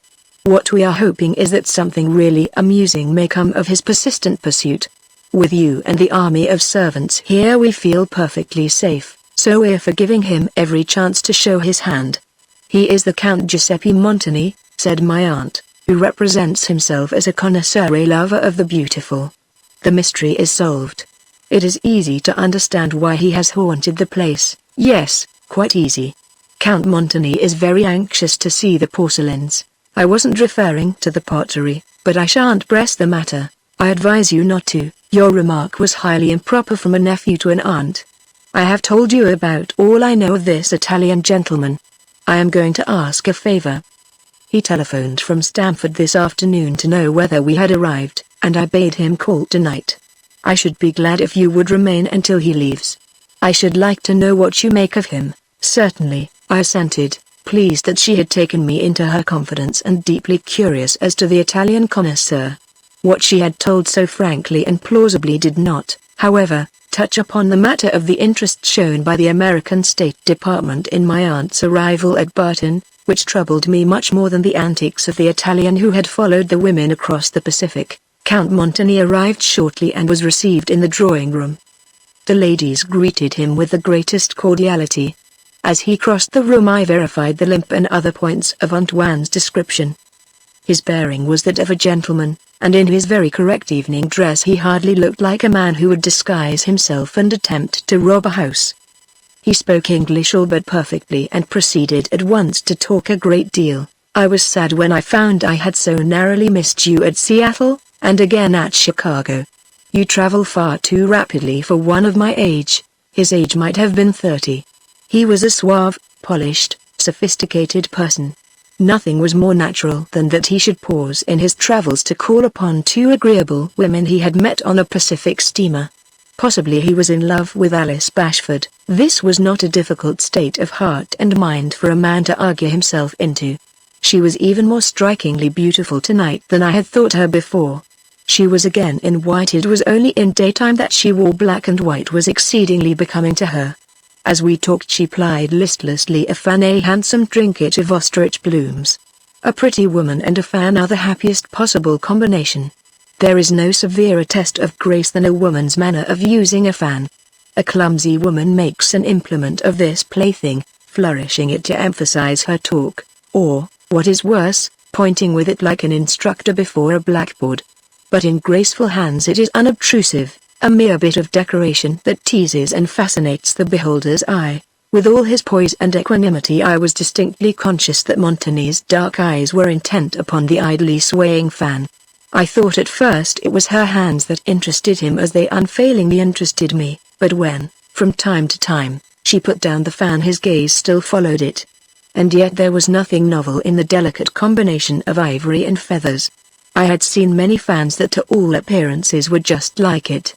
Once, as she picked it up and lazily opened it, I saw him bend forward eagerly. Then, finding that I had noted his eagerness, he rose, pretending that a brass screen before the fireplace had caught his eye, and asked whether it was not a Florentine production, which shook my faith in his connoisseurship, as I had bought the thing myself from a New York brassworker who had made it to my order.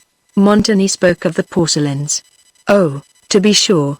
They don't show to best advantage in electric light, do they? But I can have a few of the prize pieces taken into the dining room, said Alice. Mrs. Farnsworth had excused herself to finish a letter, and from my chair I could see her head bent over the big desk in the library. Alice rang for Antoine, and I followed her into the hall to offer my aid. Oh, don't trouble, she said.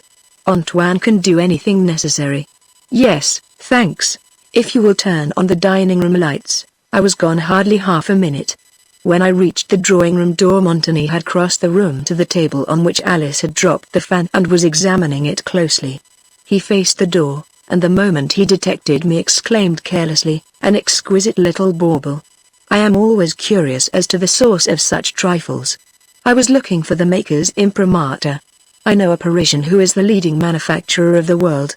But it is not his, I see. As we stood talking of other things, he plied the fan carelessly as though for the pleasure of the faint scent it exhaled, and when Alice called us he put it down carefully where he had found it. He really did seem to know something about ceramics and praised, with lively enthusiasm, the pieces that had been set out on the table. One piece, as to whose authenticity my uncle had entertained serious doubts, Montagny unhesitatingly pronounced genuine and stated very plausible reasons for his opinion. On the whole, he was an interesting fellow. When he had finished his inspections he lingered for only a few minutes and took his leave, saying that he was spending the night at an inn near Stamford. "Well," said Alice when the whir of his machine had died away, "what do you think of him?" "A very agreeable gentleman," I answered.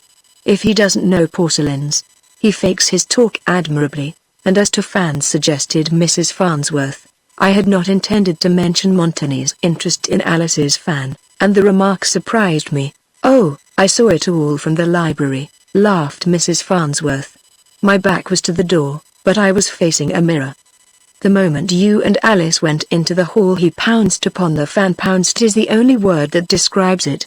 He concealed his interest in it very neatly when you caught him examining it." "Fans are harmless things," said Alice, "and if there's any story attached to this one I'm not aware of it. My father bought it in Paris about 3 years ago, and it has never been out of my possession except to have it repaired. There's a Japanese jeweler who does wonderful things in the way of repairing trinkets of every kind. I left it with him for a few days. I can't tell now which panel was broken, he did his work so deftly. I took it from her and balanced it in my fingers. It was a beautiful piece of workmanship with the simplest carvings on the ivory panels. He couldn't have seen it anywhere before tonight," observed Alice musingly. "In fact, I hadn't used it at all for a year. It was really by mistake that my maid put it into my trunk when I went to Japan. I didn't want to risk breaking it again, so I've been carrying it in a handbag. The last day we were in Tokyo I think I had it in our sitting room in the hotel, to make sure it wasn't jammed into the trunk again. We had a good many callers. A number of people came in to bid us goodbye, but I'm sure Count Montagny was not among them, and it would have been impossible for him to see it at any other time." "Oh, there is nothing disturbing in the Count's interest in the thing," said Mrs. Farnsworth with an air of dismissing the matter. "If it were a jade trinket inscribed with Chinese mysteries, you might imagine that it would be sought by someone. I have heard of such things, but Alice's fan has no such history." "We weren't very hospitable," said Alice. "I might have asked Count Montagny to dine with us tomorrow, and we might even have put him up for the night in this vast house, not with Antoine on the premises," I exclaimed. "Antoine is convinced that the man is what we call in America a crook. And Antoine takes his responsibilities very seriously." While I was breakfasting at the garage the next morning, Antoine appeared and, waiting until Flynn was out of hearing, handed me a slip of paper. "That's a New York automobile number," he said. "It was on the tag of that machine the party came in last night." I heard him saying, "Sir," as how he had motored up from the Elkton Inn at Stamford. Visitors from Stamford would hardly send into the city for a machine. I bade him wait while I called the Elkton by telephone. No such person as Giuseppe Montagny had spent the night there or had been a guest of the house within the memory of the clerk. Antoine's chest swelled at this confirmation of his suspicions. "If the man returns, treat him as you did last night, as though he were entitled to the highest consideration." "He won't come back, not the same way," said Antoine. "He mentioned the Elkton just to throw you off. The next you hear of him will be quite different." "You mean he'll come as a burglar?" "That's what's in my mind, Mr. Singleton. Everything seems very queer, sir." "Such as what, Antoine?" "The widow has been telegraphing and telephoning considerable, sir. There must be no spying upon these ladies," I admonished severely. "All the people on the place must remember that Mrs. Bashford is mistress here, and entitled to fullest respect." He had hardly gone before Torrance had me on the wire to hear my report and to say that Traynor had left Washington for a weekend in Virginia. "That lets us out for a few days. But I'll have to report that Mrs. Bashford is at Barton the moment I learned that he is back in Washington. I assured him that nothing had occurred to encourage a suspicion that Mrs. Bashford was not all that she pretended to be. The day was marked by unusual activities on the part of the waiters and bellhops.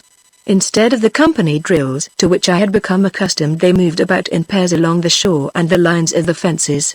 I learned that Antoine had ordered this, and the troops were obeying him with the utmost seriousness. The service on the estate was certainly abundant. It was only necessary to whistle and one of the Tyringham veterans would come running. In spite of the complete satisfaction I had expressed to Torrance as to the perfect integrity and honest intentions of the two women, the curiosity of the American State Department and the visit of Montagny required elucidation beyond my powers. At dinner they were in the merriest humor. The performances of the little army throughout the day had amused them greatly. "How delightfully feudal!" exclaimed Alice. "Really we should have a moat and drawbridge to make the thing perfect. Constance and I are the best protected women in the world. We extracted all the fun possible from the idea that the estate was under siege, that Alice was the chatelaine of a beleaguered castle, and that before help could reach us we were in danger of being starved out by the enemy." They called into play the poetry which had so roused Antoine's apprehensions, and their talk bristled with quotations. Alice rose after the salad and repeated at least a page of Mallory, and the Knights of the Round Table having thus been introduced, Mrs. Farnsworth recited several sonorous passages from the Idylls of the King. They flung lines from Browning's In a Balcony at each other as though they were improvising. The befuddlement of Antoine and the waiter who assisted him added to the general joy. They undoubtedly thought the two women quite out of their heads, and it was plain that I suffered greatly in Antoine's estimation by my encouragement of this frivolity. Mrs. Farnsworth walked majestically round the table and addressed to me the lines from Macbeth beginning, "Glamis thou art, and Corda, and shalt be what thou art promised," while Antoine clung to the sideboard listening with mouth open and eyes rolling. Later, in the living room, Alice sang some old ballads. She was more adorable than ever at the piano. It was a happiness beyond any in my experience of women to watch her, to note the play of light upon her golden head, to yield to the spell of her voice.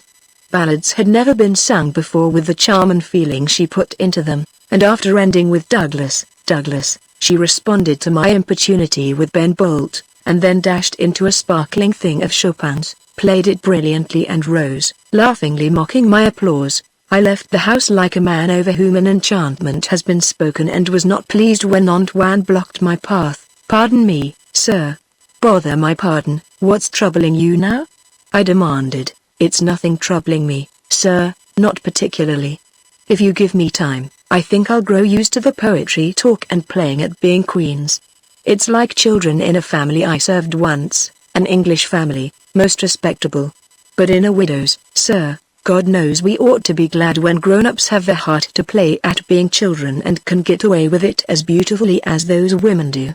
What else is on your mind?" "It's about Elsie, sir." I groaned at the mention of Flynn's German wife. "I'm sorry, sir, but I thought I should report it. It was a man who came to see her this afternoon. You was out for your walk, and Flynn had taken the ladies for a drive, so Elsie was alone at the garage. This person rode in on the grocer's truck from the village, which is how he got by the gate. As it happened, Pierre, he was a waiter at the Tyringham, a Swiss, who understands German, had gone into the garage for a nap. He's quite old, sir, and has his snooze every afternoon." "He's entitled to it," I remarked. "He must be 1,000 years old." From what he heard, Pierre thought the man a spy, sir. He wanted Elsie to steal something from the house. It was a fan he wanted her to take most particular, and it was to be done soon, today if she could manage. It was for the love of the fatherland that he wanted her to do it. "Did you notice, sir, that Mrs. Bashford didn't have the fan tonight? Not that one she carried last night." I had noticed that she had substituted a tiny Japanese fan for the one that Montagny had inspected so eagerly. When I spoke of the change, she had said the other was too precious for everyday use, and she meant to keep it locked up. "I hate to bother you, sir, knowing you." The mention of the fan had brought me to an abrupt halt. I resented having the thing thrust at me in the ecstatic mood in which I had left the house, but the visit of the German-speaking stranger was serious, and Antoine knew that his story had startled me. He told me further that the man had carefully outlined to Elsie just how she could take advantage of her freedom of the house to appropriate the fan when the ladies were out and the servants off the second floor. She was to be paid for her assistance. $200 had been promised, even more had been suggested. Elsie and the stranger had left the garage and passed out of earshot before Elsie fully consented, but Pierre had given Antoine the impression that she would make the attempt. It was to be for the Kaiser, for Germany, declared Antoine bitterly. And she was to be careful about Flynn. I always thought Flynn was straight. I did indeed, sir. I think Flynn and his wife are both honest, but we'll take no chance. Warn the guards to be on the alert. We don't want Elsie to get the idea that she's being watched, so tell the men to keep away from the garage. I'll keep an eye on the fleas. You go home and go to bed. The deep calm of the country night had settled upon the shore, and the fleas' quarters were perfectly tranquil. It didn't seem possible that an international episode was in process of incubation in that quiet neighborhood. I began to think that the general distrust of the German woman by her associates might be responsible for Pierre's story.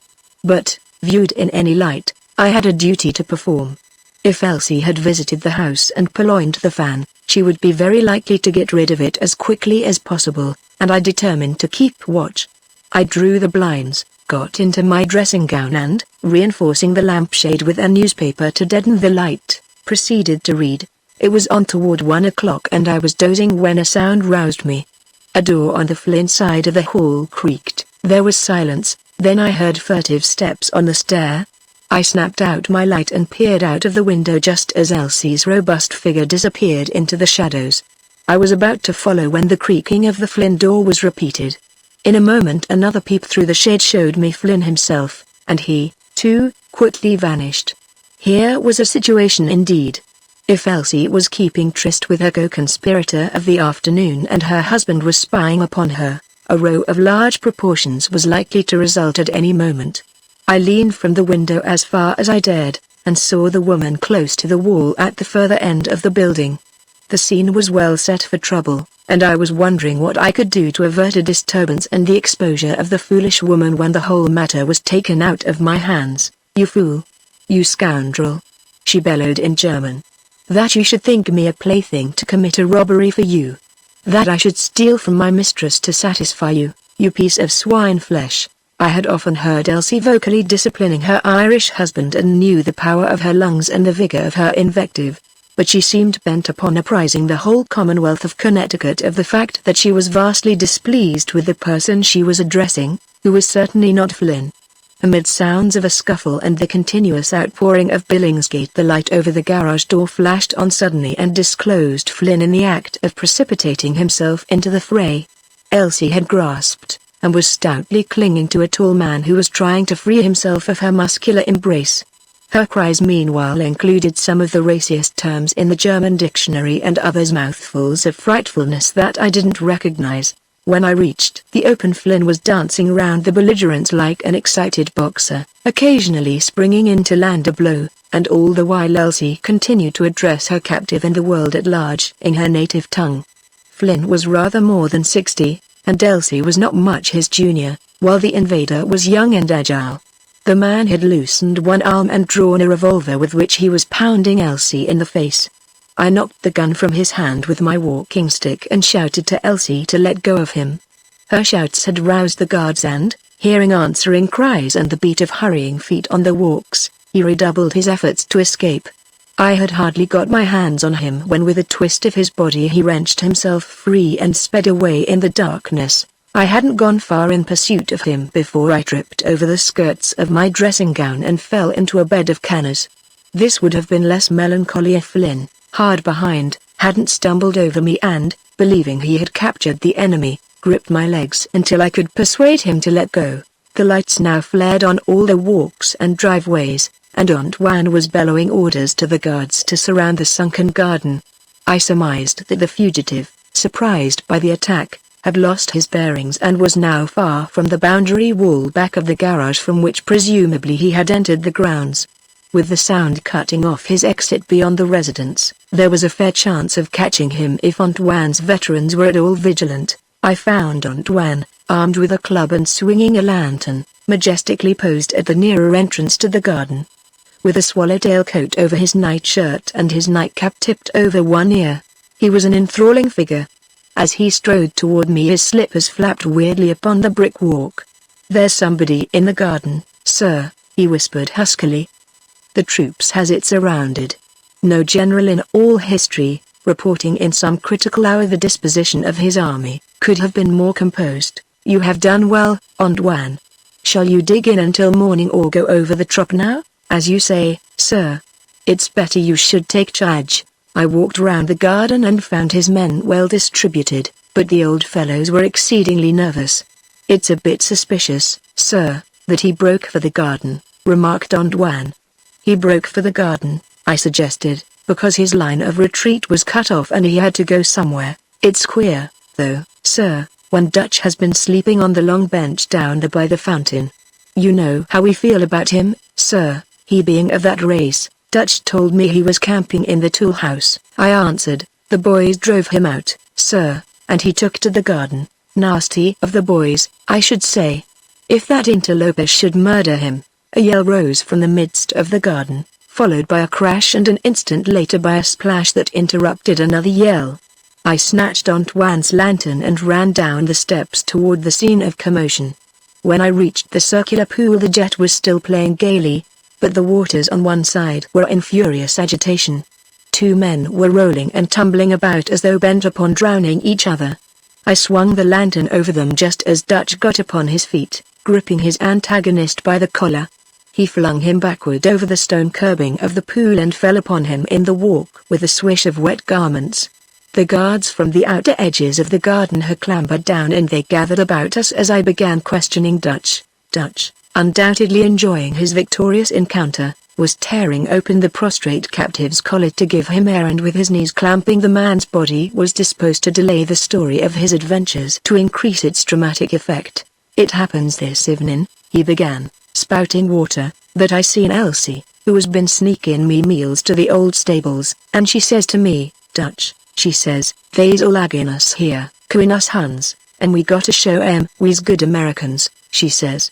And she told me a fella been to see her and wanted her to rob the house for him. He thinking her likely to do what for love o' the Kaiser.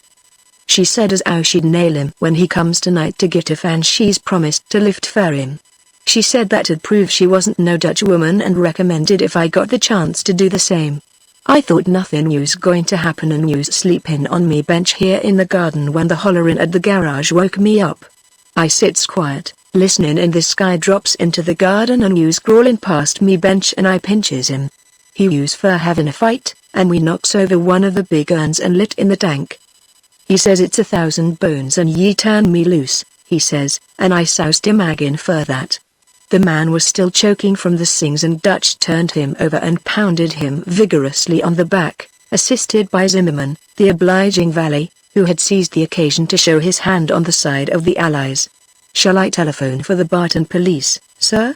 asked Antoine with an extreme exaggeration of his professional manner.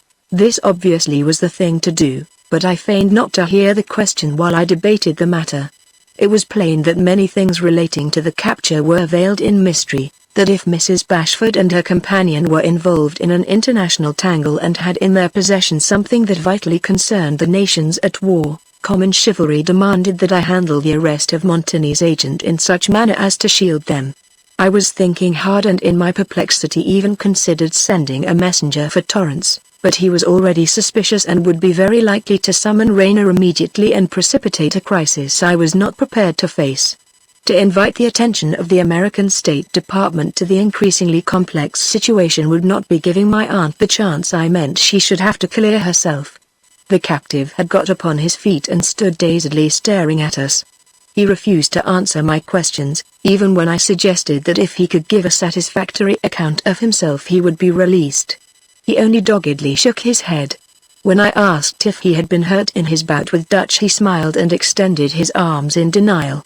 He was a very decent-looking fellow, blue-eyed and smooth-shaven, who seemed to accept his plight with a degree of good humor. I decided that as nothing would be gained by sending him to the Barton calaboose that night, I would assume the responsibility of detaining him until I had groped my way through the haze of suspicions and circumstances that enveloped him. Get some dry clothes for this man and lock him up in the tool house. Be sure he has blankets, and you'd better give him some hot coffee." The captive manifested relief at my decision and broke his silence to thank me, which he did in very good English. His submissiveness only deepened my perplexity, but I couldn't help laughing as he walked away surrounded by the troops, with Dutch leading the way. Dutch fully conscious that he had vindicated himself and disposed to be rather disdainful of his comrades. I hurried to the house, where I found Alice and Mrs. Farnsworth ministering to Elsie, who had been taken there by their order. Elsie, sharing with Dutch the honors of the night, lay on a davenport, where she had received first aid. Alice rose from her knees as I entered, gathering up strips of bandages, and turned to me laughingly. "Elsie's injuries are not serious, only disagreeable bruises in the face. There will be no scars, I'm sure. We'll keep her at the house for a few days until she's quite fit again." Surely anyone who has questioned Elsie's loyalty ought to be satisfied now. "You certainly managed it very cleverly, Elsie." "We're all very grateful." Elsie, her face covered with bandages, acknowledged my thanks by wiggling her foot. Mrs. Farnsworth said she would put Elsie to bed. Now, I thought, Alice would make some sign if she knew anything that would explain Montagny and the prisoner in the tool house.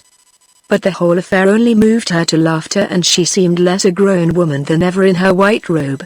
My efforts to impress her with the seriousness of the attempt to secure the fan only added to her delight. "How droll. How very droll. You couldn't possibly have arranged anything that would please me more. It's delicious. As you say in America, it's perfectly killing." I suggested that the holding of a prisoner without process of law might present embarrassments. "I know," she cried, clapping her hands joyfully. "You mean we are likely to bump into dear old habeas corpus? The sheriff will come and read a solemn paper to you, and you will have to hie you to court and produce the body of the prisoner. That will be splendid. It won't be so funny if—" I was about to say that the humor of the thing would be spoiled somewhat if she were made a witness and there proved to be something irregular about the fan which had caused all the trouble, but I hadn't the heart to do it. To spoil such merriment as bubbled in her heart would be cruel, an atrocity as base as snatching a plaything from a joyous child. "Constance and I so love the unusual, and it is so hard to find," she continued. "And yet from the moment I reached the gates of these premises things have happened. Nothing is omitted. Strange visitors, fierce attacks upon our guards, and still the mystery deepens in the wee hours, with heroes and heroines at every turn. To think that that absurd little Dutch was asleep in the garden and really captured the spy, or whatever he is. But you are a hero too. You shall be decorated." She walked to a stand and pondered a moment before a vase of roses, chose a long-stemmed red one and struck me lightly across the shoulder with it. "Arise, Sir Knight. You should have knelt, but to kneel in skirts requires practice. You could hardly have managed in that monk's robe." I couldn't be sure whether she was mocking me or whether there was really lacking under this nonsense. I was beyond the point of being impatient with her. I was helpless in her hands. She would do with me as she willed, and it was my business to laugh with her, to meet her as best I could in the realm of folly. "You must go," she exclaimed suddenly. "Constance will be calling down the stairs for me in a moment." "Tomorrow," I began. The wistful look she had at times came into her eyes as she stood in the center of the room, playing with the flower. "Tomorrow," she repeated, "and then tomorrow. There must be endless tomorrows for you and me," I said, and took the flower from her hand. The reverie died in her eyes, and they were awake with reproach and dismissal. At the door I looked back. She hadn't moved, and she said, very quietly, but smiling a little, "Nothing must happen to make me sorry I came. Please remember." Chapter 4. Pursuing Nights. I didn't sleep until near daybreak, and was aroused at 9 o'clock by Flynn, who appeared at the door in his chauffeur's togs, carrying a tray. "The wife didn't come back, sorry, but I made coffee and toast. Sorry to waken you, but I'm tucking the new car into the city." I sat up and rubbed my eyes. "Who's going to the city?" I demanded. "The ladies is going at once, sorry. They sent orders an hour ago to be ready with the new machine. Orders was to take my bag. It looks like I'd be gone the night. I'm late and you'll have to excuse me, sorry." I sprang out of bed and plied him with questions, most of which he was unable to answer. I did, However, extract from him the information that nothing had occurred after I retired for the night that could have alarmed the women at the residence and prompted this abrupt departure. There was no reason why Alice shouldn't run to town if it pleased her to do so, and yet it was odd that she hadn't mentioned the matter. Flynn hurried away, and from the window I followed the car's course to the house, and a moment later caught a glimpse of it on its way to the gates. I was shaving when Antoine appeared, pale from the stirring incidents of the night. "I suppose you know, sir," he said, straightening the coffee pot on the tray in an attempt to conceal his emotions. "When did you first hear that the ladies meant to leave today?" I shouted with a flourish of the razor. "If you knew it last night and didn't tell me, I heard it, incidental-like, at breakfast this morning. There was a night letter, sir, read by the agent at Barton to the mistress quite early, sir. I can't tell you what it was, sir. Did they seem alarmed or depressed? Was there anything to indicate whether they had bad news? They seemed quite merry over it, sir. But you know their goings-on, which I never understand, sir. For all I know it may be a death in the family, you'd never tell it from their actions. You will pardon me for remarking it again, sir, but, considering that they're ladies, their actions and goings-on is most peculiar. As to luggage, I hope you had the intelligence to note whether they went for a long stay? Only the suitcases that fits into the rack of the machine. Louise thought they might be going for a week, maybe. This was all I got out of him. Mrs. Bashford and Mrs. Farnsworth had flown, giving no hint of the length of their absence.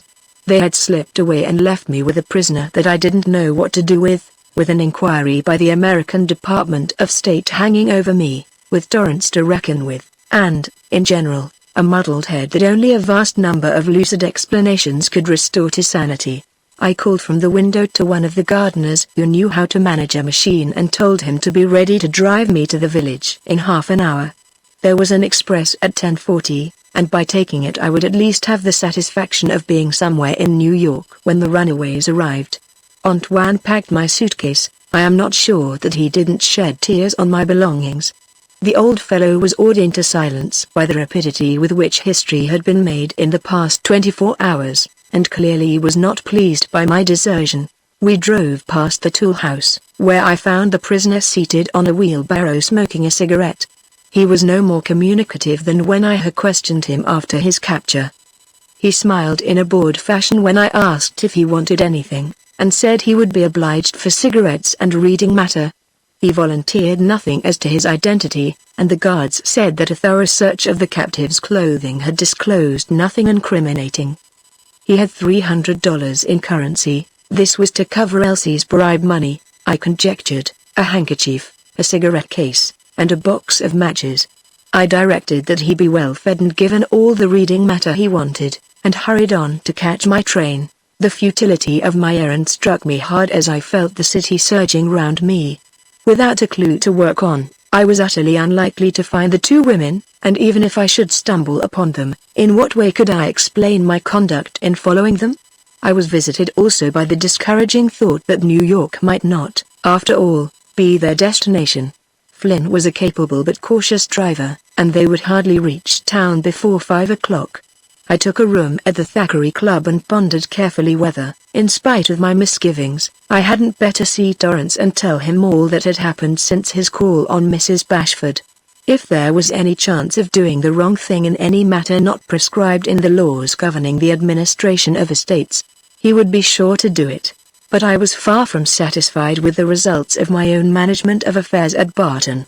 I finally called up the trust company and learned that Torrance was in Albany attending the trial of a will case and might not be in town for a couple of days. His secretary said he had instructions to wire my daily report to Albany. I told him there had been no developments at Barton, and went out and walked the avenue. Inquiries at hotels large and small occupied me until 7 o'clock. No one had heard of a Mrs. Bashford or a Mrs. Farnsworth. My inspection of the occupants of several thousand automobiles proved equally fruitless. I ate a lonely dinner at the club and resumed my search. Hanging about theater doors, staring at the crowd, is not a dignified occupation, and by 9 o'clock, having seen the most belated theater-goers vanish, I was tired and footsore. The flaming sign of Searles's Who Killed Cock Robin? over the door of the As You Like It caught my eye. I bought a seat the last in the rack and squeezed into my place in the middle of the last row. As I had seen the piece at least a dozen times, its novelty was gone for me, but the laughter of the delighted audience was cheering. The first act was reaching its culmination, and I watched it with a glow of pride in Searles and his skillful craftsmanship. As the curtain fell and the lights went up amid murmurs of pleasure and expectancy, I glanced across the rows of heads with awakened interest. Who Killed Cock Robin had been praised with such unanimity that if Alice were in any playhouse that night I was as likely to see her in the As You Like It as anywhere. The half-turned face of a man 3 rows in front of me suddenly caught my attention.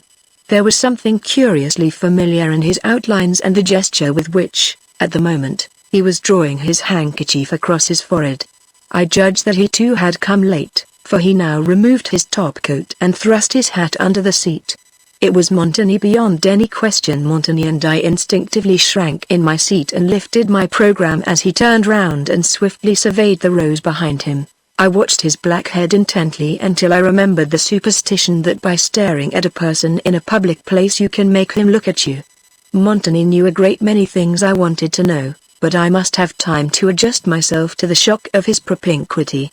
I satisfied myself that he was alone, and as he continued to mop his face I judged that he had arrived in some haste. The house now took note of a stirring in one of the boxes. There was an excited buzz as the tall form and unmistakable features of Cecil Arrowsmith, the English actor, were recognized. I had read that day of his arrival in New York. With him were 2 women. My breath came hard and I clutched the iron frame of the seat in front of me so violently that its occupant turned and glared.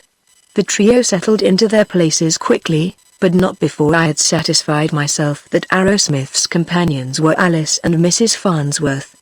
As they fell into animated talk I saw that Alice was in her gayest humor. The distinguished tragedian seemed greatly amused by what she was saying to him. Must be members of Arrowsmith's company, one of my neighbors remarked. They open in 2 weeks in Shakespearean repertoire. Montagny had half risen, the better to focus an opera glass on the box. The gong solemnly announced the second act, and Alice moved her chair to face the stage. Once more Montagny scanned the party with his glass. As the lights faded, Alice, with the pretty languorous gesture I so well remembered, opened her fan, the fan of ostrich plumes, that became a blur of white that held my eye through the dusk after the curtain rose. Alice, Montagny, and the fan. To this combination I had now to add the new element introduced into the situation by the apparent familiar acquaintance of Alice and Mrs. Farnsworth with Cecil Arrowsmith. And yet, as the play proceeded on its swift-moving course, I reasoned that there was nothing extraordinary in their knowing the eminent actor. He had long been a personage in England and had lately been knighted. Their appearance with him at the theatre really disposed of the idea that they might be impostors. The presence of Arrowsmith had put zest into the company, and I hadn't seen a better performance of Searles's play. The trio in the box joined in the prolonged applause at the end of the act. As they resumed their talk, Alice, it seemed, was relating something of moment for Arrowsmith's benefit, referring now and then to Mrs. Farnsworth, as though for corroboration. The scene in the box was almost as interesting as any in the play, and the audience watched with deep absorption. Alice, the least self-conscious of mortals, was, I knew, utterly unaware of the curious gaze of the house. Whatever she was saying, with an occasional gesture of her gloved hands or a shrug of her shoulders, possessed her completely. I thought she might be telling Arrowsmith of her adventures at Barton, but the length of her narrative was against this, and Arrowsmith's attitude was more that of a critic appealed to for an opinion than of a polite listener to a story. He nodded his head several times, and finally, as Alice, with a slight dip of the head and an outward movement of her arms, settled back in her chair, he patted his hands approvingly. In my absorption I had forgotten Montagny's existence, but as the third act began I saw that he had gone. Whether I should put myself in Alice's way as she left the theatre was still an undetermined question when the play ended. With Montagny hanging about I felt a certain obligation to warn her that he had been watching her. I was among the first to leave, and in the foyer I met Forsyth, the house manager, who knew me as a friend of Searles. You notice that we're still turning Em away, he remarked. We don't have to worry about this piece, everybody who sees it sends his friends the next day. Searles hasn't looked in for some time. Hope he's writing a new play? He's west visiting his folks. Don't know when he'll be back, I answered. I must write him that Sir Cecil Arrowsmith enjoyed Who Killed Cock Robin? Just as much as common mortals. Forsyth had paused at the box office, and in my uncertainty I stuck to him as the crowd began to surge by. Arrowsmith's approach was advertised by the peculiar type of tall hat that he affected, and the departing audience made way for him, or hung back to stare. At his left were Alice and Mrs. Farnsworth, and they must pass quite close to me. Who Killed Cock Robin was a satisfying play that sent audiences away with lightened hearts and smiling faces, and the trio were no exception to the rule. Listening inattentively to Forsyth, I was planning to join Alice when the trio should reach me. She saw me. There was a fleeting flash of recognition in her eyes, and then she turned toward Arrowsmith. She drew nearer, her gaze met mine squarely, but now without a sign to indicate that she had ever seen me before. She passed on, talking with greatest animation to Arrowsmith. Well, remember me to Searles if you write him, I heard Forsyth saying. I clutched his arm as he opened the office door. Who are those women? I demanded. You may search me. I see you have a good eye. That girl's rather nice to look at. Crowding my way to the open, I blocked the path of orderly, sane citizens awaiting their machines until a policeman pushed me aside. Alice I saw for a bewildering instant, framed in the window of a big limousine that rolled away uptown. I had been snubbed. No snub had ever been delivered more deliberately, with a nicer calculation of effect, than that administered to me by Alice Bashford, a girl with whom, until a moment before, I had believed myself on terms of cordial comradeship. She had cut me, Alice who had asked me at the very beginning of our acquaintance to call her by her first name. Alice had cut me without the quiver of a lash. I walked to the Thackeray and settled myself in a dark corner of the reading room, thoroughly bruised in spirit. In my resentment I meditated flying to Ohio to join Searles, always my chief resource in trouble. Affairs at Barton might go to the devil. If Alice and her companion wanted to get rid of me, I would not be sorry to be relieved of the responsibility I had assumed in trying to protect them. With rising fury I reflected that by the time they had shaken off Montagny and got rid of the prisoner in the tool house they would think better of me. Telephone call, sir. I followed the boy to the booth in a rage that anyone should disturb my gloomy reflections. Mr. Singleton? Oh. This is Alice speaking. I clutched the shelf for support. Not only was it Alice speaking, but in the kindest voice imaginable. My anger passed, but my amazement at Alice and all her ways blinded me. If she had suddenly stepped through the wall, my surprise could not have been greater. You told me the Thackeray was your usual refuge in town, so I thought I'd try it. Are you very, very cross? I'm sorry, really I am, Bob. The Bob was added lingeringly, propitiatingly. Huddled in the booth, I doubted my senses, wondering indeed whether Alice hadn't a double, even whether I hadn't dreamed everything that had occurred at Barton. I wanted to speak to you ever so much at the theatre, but I couldn't very well without introducing you to Sir Cecil, and I wasn't ready to do that. It might have caused complications. If anything could have multiplied the existing complications, I was anxious to know what they were, but her voice was so gentle, so wholly amiable, that I restrained an impulse to demand explanations. Are you on Earth or are you speaking from paradise? I asked. Oh, we're in a very nice house, Constance and I, and we're just about having a little supper. I wish you were here, but that can't be arranged. No, really it can't.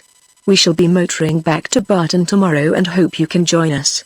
Let us have luncheon and motor up together. When I suggested that I call for them, she laughed gaily. That would be telling things. And we mustn't spoil everything when everything is going so beautifully. Remembering the man I had locked up in the tool house and the explanations I should have to make sooner or later to the unimaginative Durrants, I wasn't wholly convinced of the general beauty of the prospect. Montagny was in the theatre, I suggested. Her laughter rippled merrily over the wire. Oh, he tried to follow us in a taxi. We had a great time throwing him off in the park. I'm not sure he isn't sitting on the curb right now watching the house ungraciously. You have the fan with you. Montagny jumped right out of his seat when you opened it in the theatre. This she received with more laughter. Montagny amused her immensely, she said. She wasn't in the least afraid of him. Returning to the matter of the luncheon, she suggested the tiring him. You know, I want very much to see Mr. Bashford's old home and the place all our veteran retainers came from. At one ? Yes. Good night. Alice and Mrs. Farnsworth reached the Tyringham on time to the minute. As I had spent the morning on a bench in the park, analyzing my problems, I found their good humor a trifle jarring. You don't seem a bit glad to see us, Alice complained as she drew off her gloves. How can anyone be anything but happy after seeing that delicious cock robin? It is so deliciously droll. I remarked with an attempt at severity, quite your knack of ignoring disagreeable facts. There was Montigny right in front of me, jumping like a jack-in-the-box every time you flourished your fan. There's that fellow we've got locked up at Barton. Just hear the man, Constance. She interrupted with her adorable laugh. We were thinking that he was beginning to see things our way, the only true way, the jolly way, and here he cometh like a melancholy jokes. We'll have none of it, we must confess, said Mrs. Farnsworth conciliatingly, that Mr. Singleton is passing through a severe trial. We precipitated ourselves upon him without warning, and immediately involved him in a mesh of mystery. His imagination must have time to adjust itself. Ah, the imagination, sighed Alice with her wistful smile.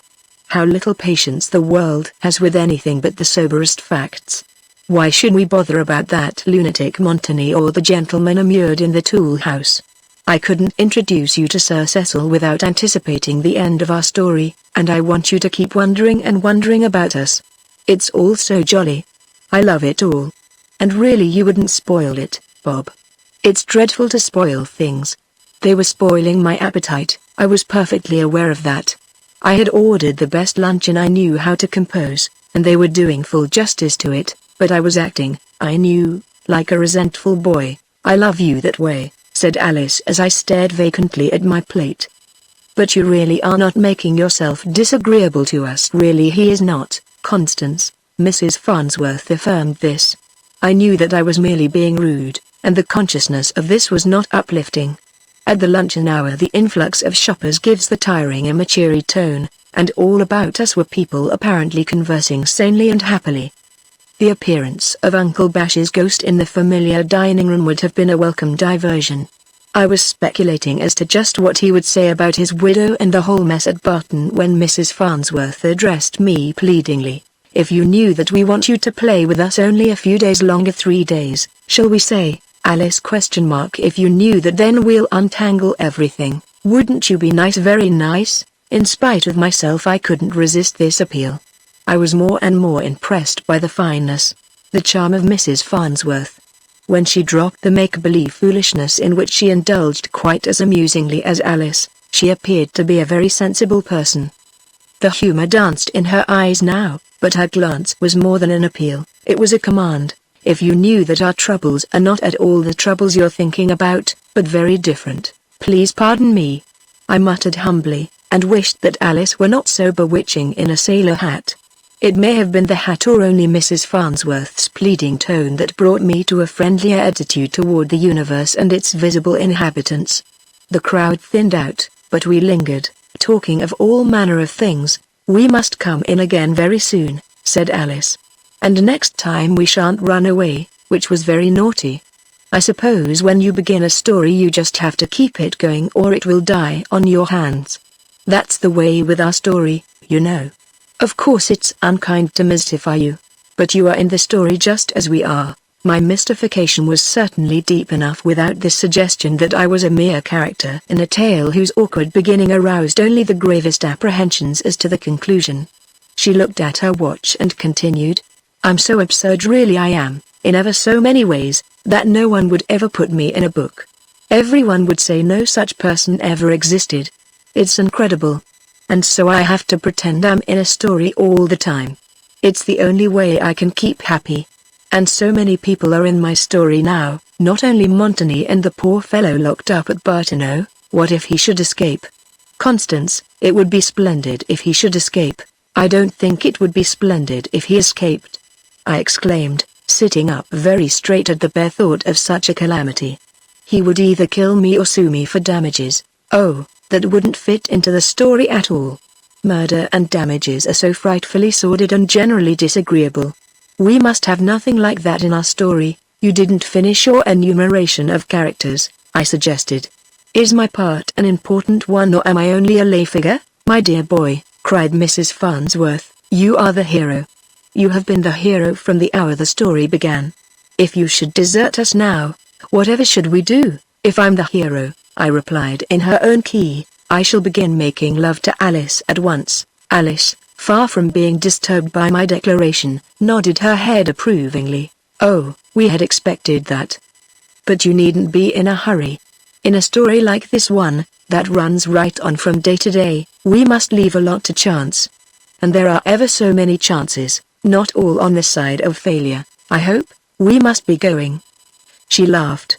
I wished she hadn't that characteristic little turn of the head that was so beguiling. Folly rode with us all the way to Barton. If anything sensible was uttered on the drive, I can't recall it.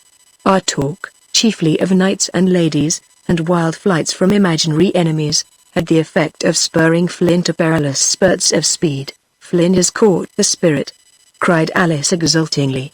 Haven't you, Flynn? Flynn, turning to confirm this, caused the car to swerve and graze a truck piled high with household goods. We may elude the pursuing knights, I suggested. But some village constable may take it into his head to pinch us. Oh, that would be lovely, cried Alice.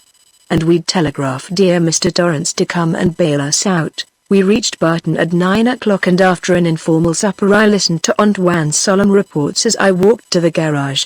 The prisoner had made no sign, he said, and nothing had occurred during the day. But there's this, Mr. Singleton, which you ought to know, sir.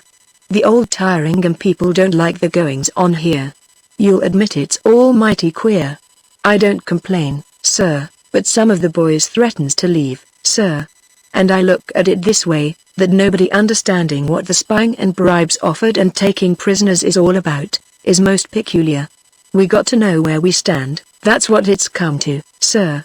And the widow being flighty like and Flynn coming home and saying nothing, but shaking his head when we ask him where he's been. You see for yourself, sir, how it looks to us.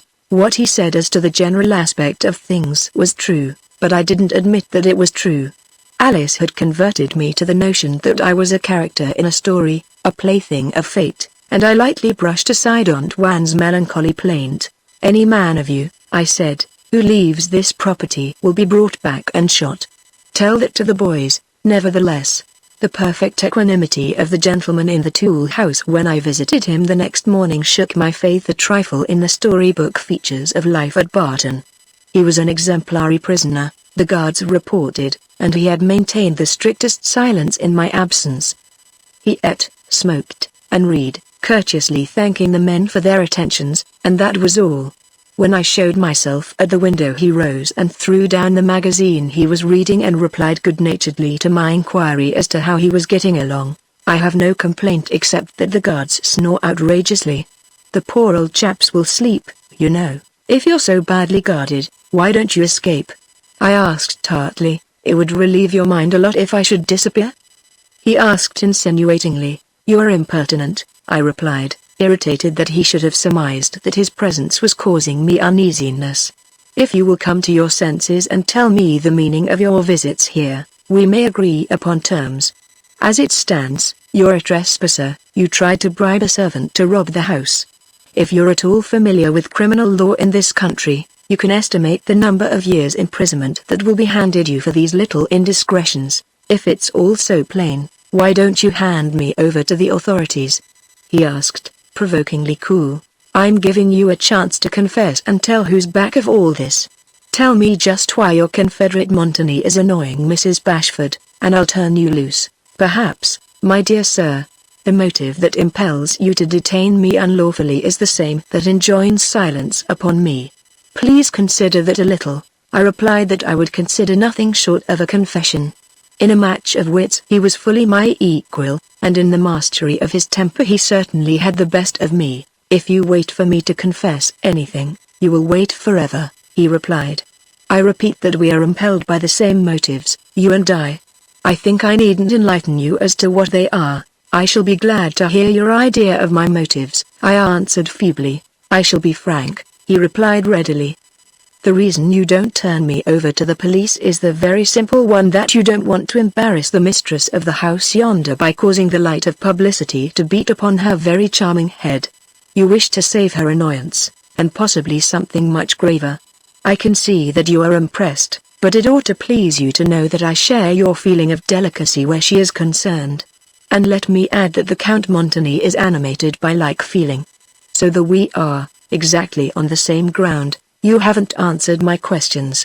I blustered to hide my annoyance at being thrust further into the dark. You don't understand, Mrs. Bashford, I went on hurriedly. It is inconceivable that anyone should wish to injure her or that she could have committed any act that would cause her to be spied upon.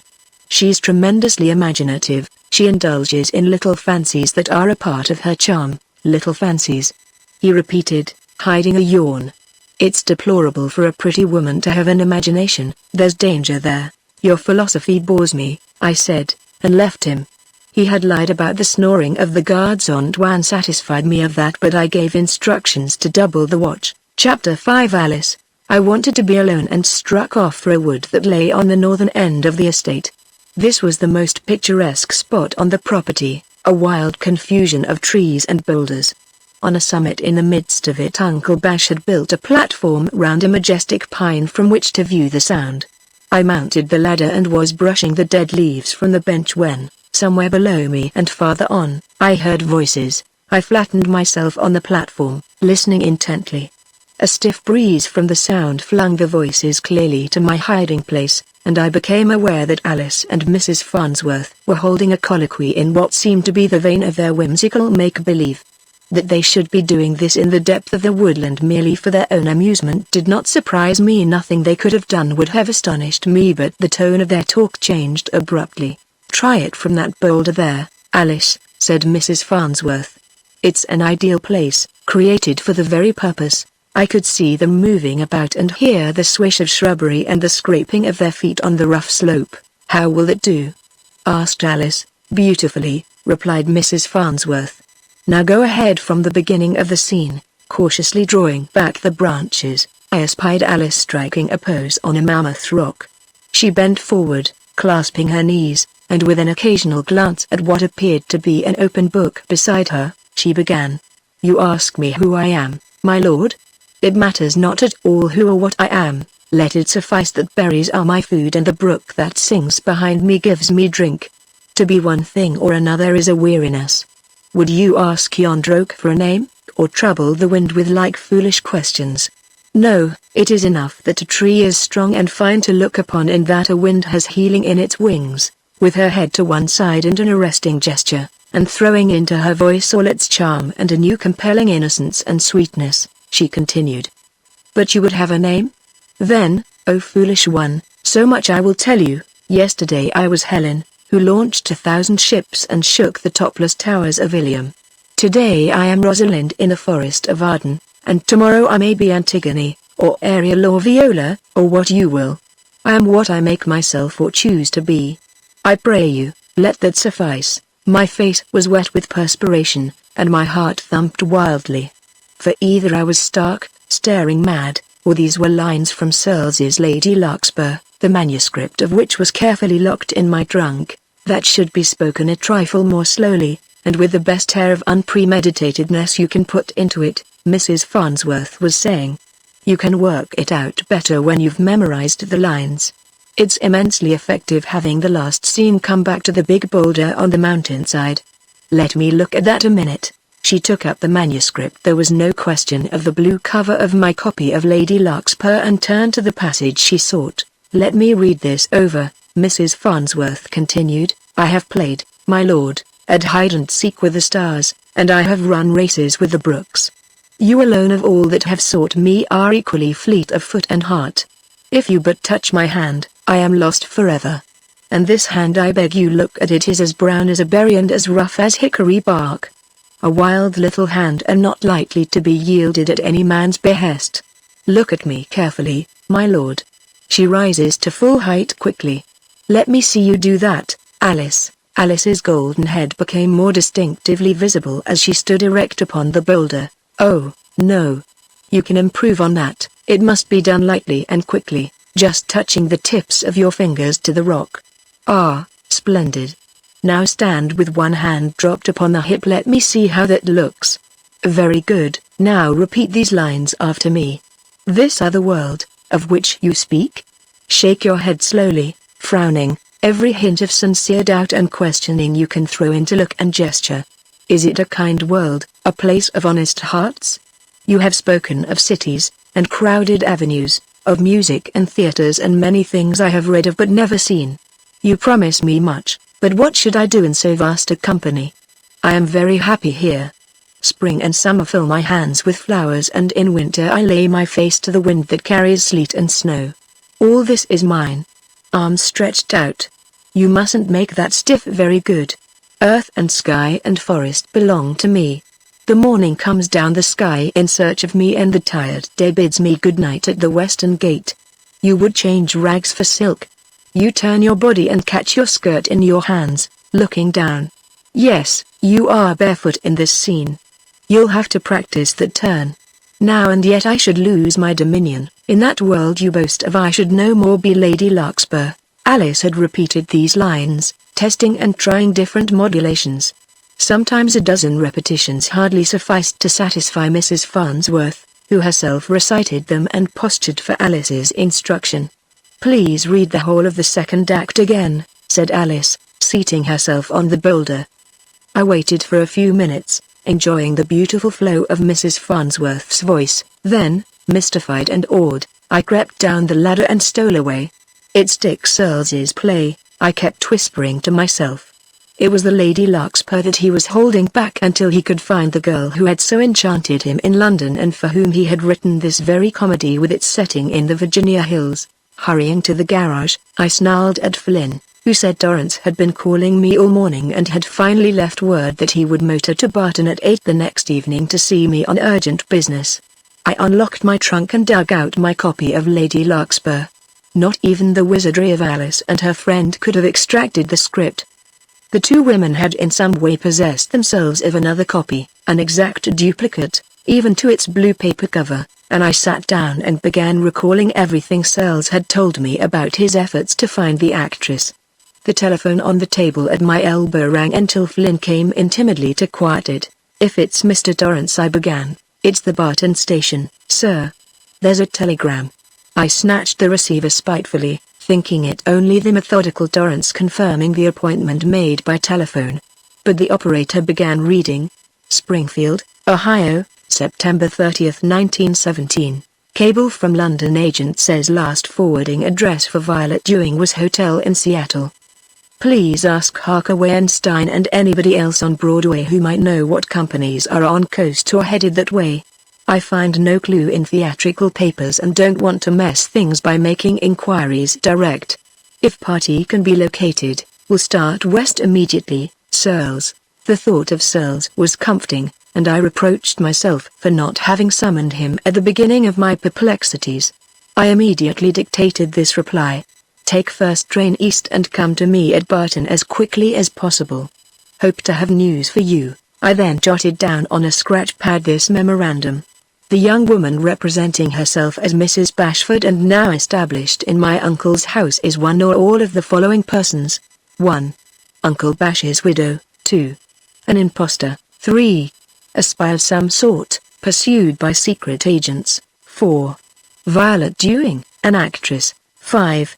The most interesting and the loveliest and most charming girl in the world. I checked off 1, 2, and 3 is doubtful if not incredible. 4 seemed possible, and 5 was wholly incontrovertible.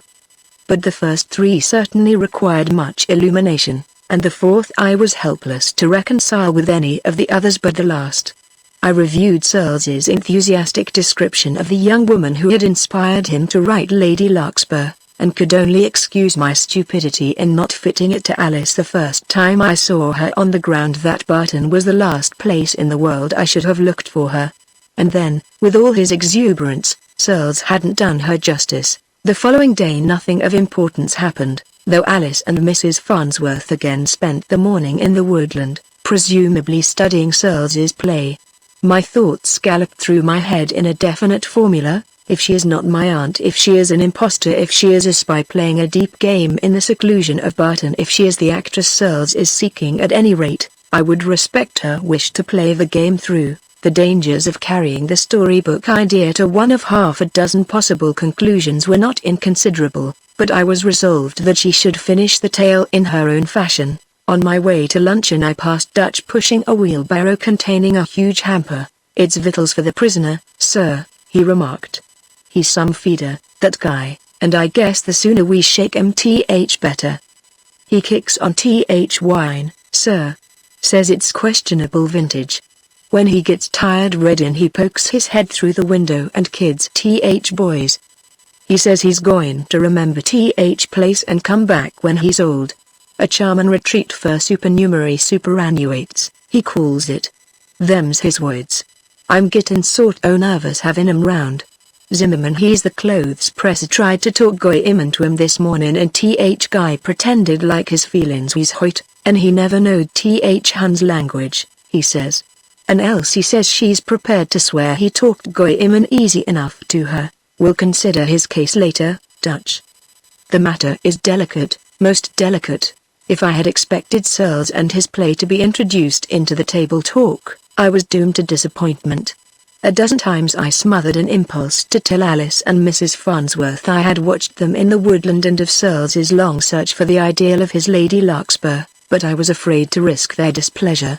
They enjoyed walking in the wood, they said, and when I charged them with selfishness in not taking me along, Alice immediately suggested a tramp later in the afternoon.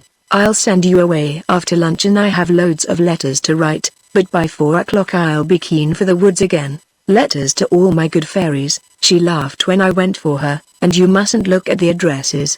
She suggested that we walk to the village as she liked to post her letters herself. We went through the woods where I had seen her the day before. "Constance and I were here this morning," she said when we reached the big boulder. "Let me see, I think I'll try a little trick to test the hand of fate. Give me those letters, please. If this falls with the address up, I'll mail it," and she chose one and handed me the others. "If the flap side turns up, I'll destroy it." She sent it spinning into the air. A branch caught and held it an instant, then it fell, turning over and lay straight on edge against a weed. "No decision," I cried. "It's an exact perpendicular." She knelt beside it, pondering. "I think it leans just a trifle to the address side," she announced. "Therefore you may return it to your pocket and it goes into the post office. These letters would probably answer a lot of questions for me if I dared run away with them," I suggested. "The thought does you no credit, sir. You promised not to meddle, but just to let things take their course, and I must say that you are constantly improving. At times you grow suspicious, yes, you know you do, but, take it all in all, you do very well." At the post office she dropped all the letters but one into the chute. "It really did fall a little to the address side?" she questioned. I gave my judgment that the letter stood straight on edge, inclining neither way. If my life hung in the balance, I should certainly not act where fate had been so timid. "Perhaps this does affect you," she said, quite soberly. And there in the lobby of the little Barton post office, for the first time, I indulged the hope that there was something more than friendliness and kindness in her eyes. Her usual composure was gone for a moment only, and she fingered the envelope nervously in her slim, expressive hands. A young woman clerk thrust her head through the delivery window and manifested a profound interest in our colloquy. "Suppose," said Alice musingly, "I were to tell you that if I mail this letter the effect will be to detain me in America for some time. If I don't send it, I shall have to write another that will mean that I shall go very soon. If I stay on at Barton instead of going home to take up my little part again for England in the war, it will be an act of selfishness, just some more of my foolishness, more of the make-believe life that Constance and I have been living here. I want you to stay," I said earnestly, taking the letter. "Let me be your fate in this and everything that affects your life forever." She walked quickly to the door, and I dropped the letter into the chute and hurried after her. "You didn't turn round," I said as we started down the street. "For all you know, I've got the letter in my pocket." "Oh, I'm not a bit frightened. It would be just as interesting one way as another, but I want you to stay forever," I declared as we waited on the curb for a truck to pass. The remark is almost impertinent, she answered, when I've known you only 7 days. They've been wonderful days. It really makes no difference about letters or your duties elsewhere. Where you go I shall certainly follow. That's something I should like to have understood here and now. Loitering along the beach on our way home, I was guiltily conscious that I was making love rather ardently to a lady who had introduced herself to me as my uncle's widow. The sensation was, on the whole, very agreeable. Mr. Torrance and Mr. Rayner, Antoine announced as we were leaving the dinner table. Mr. Rayner? Asked Alice. Who, pray, is Mr. Rayner? Their arrival together chilled me, a chill increased by Torrance's frosty greeting as he gripped my hand angrily and hissed in my ear. You've deceived me about this whole business. I suggest that you leave the room. I was walking toward the door when Mrs. Farnsworth protested. You are not going? Alice, there is no reason why Mr. Singleton should leave us. Of course he is not going, said Alice. She was established at ease in a wicker rocker, unconcernedly plying the ostrich plume fan. There may be matters, began Torrance. Oh, nothing that Bob can't hear.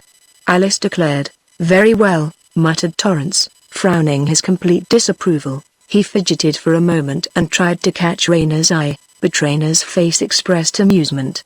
I found myself liking Rayner very much. Mr. Rayner told me that he wished to speak to Mrs. Bashford privately, said Torrance. If he's satisfied. I'm sure I have no objection to Mr. Singleton's remaining. I regret that my own duty is a disagreeable one, really, murmured Alice with nicely shaded impudence. I am convinced, beyond any question, said Torrance sharply, that you are not the widow of the late Raymond B. Bashford. That statement, said Alice without ceasing the languid flutter of the fan, is correct, quite correct. Certainly, it is entirely true, affirmed Mrs. Farnsworth. And your coming here as you did is, if you will pardon my frankness, susceptible of very disagreeable constructions. It is my painful duty. He choked upon his duty until Rayner spoke, smiling broadly. I find my duty really a privilege, he said. Not only are you not Mrs. Bashford, he went on with the utmost good humor, but you are a very different person. I should explain that I represent the American State Department, and that our government has been asked by the British Embassy to find you and deliver a certain message to you. Oh, Papa wants me to come home, cried Alice. It's droll, Constance, that Papa should have thought of making an affair of state of us. Dear Papa will always indulge me just so far, and then he becomes alarmed. He's certainly alarmed now, laughed Rayner. But the ambassador has warned us to be most tactful and circumspect. You may not know that Sir Arnold Sebring is on his way to this country on a confidential mission. That, of course, is not for publication. Sir Arnold Sebring? Gasped Torrance. The father of the Honourable Miss Sebring, replied Rayner with an elucidating nod toward Alice. But how I began, Mrs. Bashford, the widow of your uncle, is the Honourable Miss Sebring's aunt. Is that quite correct? It is all true, said Alice. I am a fraud, an impostor. You might go on and say that Mrs. Farnsworth is the wife of Sir Cecil Arrowsmith. But all the guilt is mine. It was my idea to come here and play a little, because I knew Aunt Alice wouldn't mind. She knew just what I meant to do, really she did, Mr. Torrance. In fact, I have her written permission to use the house, which I should have shown you if we had got in a pinch. But it seemed so much more fun just to let matters take their course. It's a pet theory of mine that life is a dull affair unless we trust to luck a little. After my brother's death I was very unhappy and had gone out east to visit Aunt Alice, who is a great roamer. I thought it would be nice to stop here on the way home, just for a lark, without telling Papa, who was frantically cabling me to hurry back to England. This isn't the first time I've played hide-and-seek with my family. I was always doing that as a child. And if it hadn't been for my general waywardness I should never have known you, Constance. Why, I shouldn't have known you, gentlemen. It has all been so delightful. This naive confession amused Rayner greatly, but Torrance was seeing nothing in it but a dangerous escapade. In the name of the Bainbridge Trust Company, I must notify you, he began, that by representing yourself as another person, entering into possession of a large property, but we've been paying all our own expenses. We haven't taken any money from you, pleaded Alice. Of course you wouldn't do such a thing, affirmed Rayner. My instructions are to give you any sum of money you ask. In fact, the government of the United States is instructed to assume full responsibility for you until your father arrives. May I go on and clarify matters for these gentlemen, for Mr. Torrance at least is entitled to a full explanation? Constance, said Alice, turning with a little shrug to her friend, we have been caught. Our story is being spoiled for us. Please go on, Mr. Rayner. Just what does the American State Department have to say about us? That you are endowed with a very unusual personality, continued Rayner, his eyes twinkling. You are not at all content to remain in that station of life to which you were born. You like playing at being all sorts of other persons. Once, so your friend the ambassador confided to me, you ran away and followed a band of gypsies, which must have been when you were a very little girl. I was 7, said Alice, and the gypsies were nice to me. And then you showed talent for the stage, a dreadful revelation. She exclaimed, but you don't know that it was really your father who managed to have Mrs. Farnsworth, one of the most distinguished actresses in England, take charge of you. No. Alice never knew that, said Mrs. Farnsworth, laughing. I was her chaperone as well as her preceptress, but Alice's father knew that if Alice found it out it would spoil the adventure for her. Alice must do things in her own way. You are a fraud, said Alice, but I always suspected you little. Speaking of the stage, resumed Rayner, it is also a part of my instructions that the Honorable Miss Sebring shall be discouraged from any further adventures in that direction. She's far too talented, there's danger of her becoming a great luminary. In other words, she is not to grace the boards again as Violet Dewing. Alice's brow clouded, and she turned to me. That was settled when you mailed that letter for me.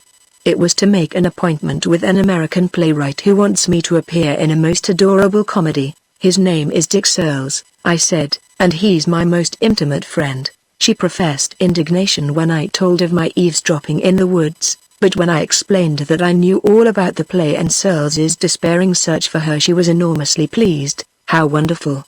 She exclaimed.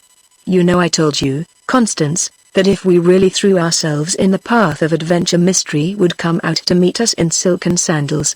But you will not appear in this play? Asked Rayner anxiously. It is the business of the government of the United States to see that you commit no further indiscretions. There is another matter which I hope you can clear up. You are not only a subject of concern to the British Embassy, but the French ambassador also has appealed to us to assist him in a trifling matter. The French ambassador? Alice exclaimed with a surprise I knew to be unfeigned. I thought the dear Montagny was an Italian. We will continue to call him Montagny, but he's a Frenchman and one of the keenest men in the French Secret Service. You have caused him the deepest anguish. Please hurry on. She bent forward with childish delight. This is a part of the story we've been living that I really know nothing about. I hope it won't be disappointing. Rayner laughed and shook his head. It's fortunate that Montagny is a gentleman, anxious to shield and protect you. You have a fan in your hand. She spread it for our inspection. A harmless trinket, but without it the adventure would have been very tame. The story of the fan is in the most secret archives of Paris and Washington. When you were packing up in Tokyo to come home on the very last day before your departure a lady called on you whom you knew as Madame Volkoff. That dear woman! Exclaimed Mrs. Farnsworth.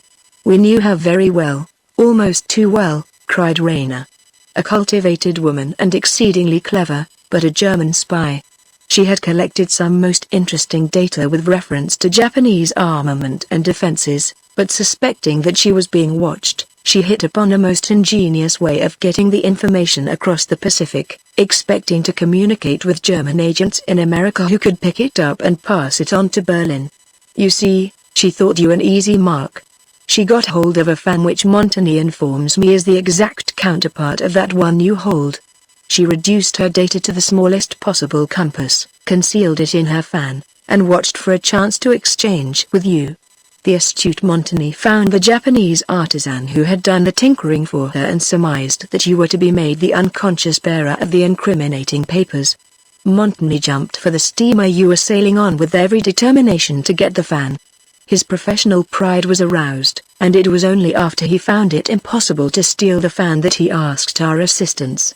He's a good fellow, a gentleman in every sense, and with true French chivalry wanted to do the job without disturbing you in any way. We pressed closer about Rayner as he took the fan, spread it open, and held it close against a table lamp. The third, sixth, and ninth, he counted. You will notice that those 3 pieces of ivory are a trifle thicker and not as transparent as the others. Glancing at them casually in an ordinary light, you would never suspect that they had been hollowed out, an exceedingly delicate piece of work. It's a pity to spoil anything so pretty, but... He snapped the top of one of the panels, disclosing a neatly folded piece of thin paper. If you are all satisfied, I will not go further. I want to deliver this to the French embassy intact. I expect Montagny here tonight. He will no doubt be enormously relieved. A machine whizzed into the driveway, and Montagny came in brushing past the astonished Antoine, who had answered the bell. The fan is safe, cried Rainer. You may complete the identification. I've handled this whole affair most stupidly, said Montagny after a hurried examination. I'm satisfied that a German agent in America has picked up the trail of the fan.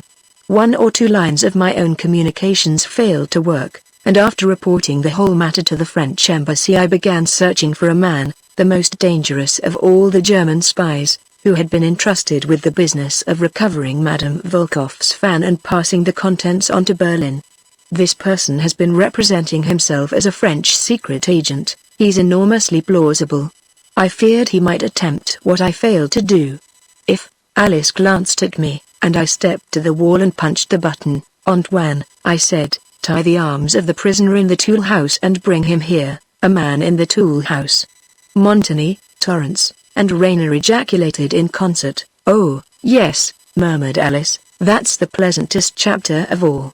Our grenadiers captured a whole invading army that made a night attack one of the most remarkable engagements of the present war. Mr. Torrance, the Battle of the Bellhops, I suggested. The prisoner will be here in a moment. While we waited, Montagny produced a photograph, instantly recognizable as a likeness of our prisoner. My reputation is saved. He exclaimed excitedly. That he should have been caught here. It is too much. I shall never forgive myself for not warning you of the danger. But you understand, Madame, that I was sincerely anxious to recover the fan without letting you know its importance. When I found at Seattle and Chicago that you were traveling under assumed names, I was pardon me, deeply puzzled, the more so because I had satisfied myself in Tokyo that you were loyal English women, and I believed you to be innocent of complicity with Madame Volkoff. Why you should have changed your names, I didn't know. But it's not my affair now. We saw you on the steamer and again in the hotel at Chicago. It was very amusing to be followed. We gave you the slip, stopped at Buffalo to see Niagara, and you came on here and scared the servants to death. But you were generous at every point, said Alice. We changed our names so we could amuse ourselves here at Bob's expense. So now I ask everybody's forgiveness. The prisoner, arriving at this moment, became the center of interest. Without a word, Montagny walked up to him, brushed back his hair, and called our attention to a scar on the crown of his head. There can be no mistake. This is Adolphe Schwindier, who passes as readily for a Frenchman as I do for an Italian. The capture is of great importance. I shall want the names of all the persons who assisted in the matter. It isn't quite clear to me, remarked Rainer, turning to me, why you held that fellow and said nothing about it. If there had been a mistake, it would have been just a little embarrassing for you, Singleton. Chivalry. Mrs. Farnsworth answered for me. An anxious concern for the peace and dignity of 2 foolish women. I didn't know there was so much chivalry left in the world. An hour was spent in explanations, and Rainer declared that I must write a full account of the Allied army in Connecticut and the capture of the spy. The state archives contained nothing that touched this episode for piquancy, he declared. And even the bewildered Torrance finally saw the joke of the thing and became quite human. Rainer and Montagny decided after a conference that the German agent should be taken to New York immediately, and I called Flynn to drive them down. It's most fortunate, sir, that you sent for him just when you did, announced Antoine, nearly bursting with importance. The boys had heard queer sounds in the night, but could find nothing wrong. The prisoner had taken up the flooring at the back of the tool house, and was scooping up the dirt. He'd got a place pretty near big enough to let him through. I suppose we ought to have noticed it, sir. You managed the whole thing perfectly, Antoine, you and all of you. It was just as Raina and Montani were leaving the house with the prisoner that we heard a commotion in the direction of the gates. I had sent word that no one was to be admitted to the grounds, but as I ran out the front door a machine was speeding madly toward the house. A dozen of the guards were yelling their protests at the invasion, and a spurt of fire preluded the booming of Zimmerman's shotgun. "Get your man into the car and beat it," I shouted to Raina, thinking an attempt was about to be made to rescue the prisoner. The touring car left just as a Barton taxi flashed into the driveway. The driver was swearing loudly at one of the Tyringham veterans who had wedged himself into the door of the machine. With some difficulty I extricated Scotty from his hazardous position. Searles jumped out. I had forgotten that he might arrive that night, but before I could greet him he swung round and assisted a lady to alight, a short, stout lady in a traveling cap, wrapped in a coat that fell to her heels. She began immediately to deliver orders in an authoritative tone as to the rescue of her belongings. Searles dived into the taxi and began dragging out a vast amount of small luggage, but my attention was diverted for a moment by Alice, who jumped down the steps and clasped her arms about the neck of the stout lady. "Aunt Alice," I heard her saying. "Why didn't you tell us to meet you? Why didn't I tell you?" demanded the stout lady. "The moment you left me I knew I'd made a mistake in letting you come over here on one of your absurd larks. And from the row I had getting into the premises I judge that you're at your old tricks. Fired upon. Treated as though I were an outlaw. You shall never go out of my sight again. Oh, please don't scold me," Alice pleaded, and turning to me, "This is Bob Singleton, your nephew, Mrs. Bashford," and I made no question that Searles's companion was indubitably my uncle's widow. Gave me her hand and smiled in a way that showed that she was not so greatly displeased with Alice as her words implied. "Pay that driver for me and don't fail to tip him. Those Methuselahs at the gate all but killed him." It was only the vigorous determination of this gentleman, who very generously permitted me to share the only motor at the station, that I got through the gates alive. "I beg your pardon, but what is your name, Mrs. Bashford?" I interposed. "My friend, Mr. Searles." "Mr. Searles!" cried Alice, dropping a cage containing some weird oriental bird which had been among my aunt's impedimenta.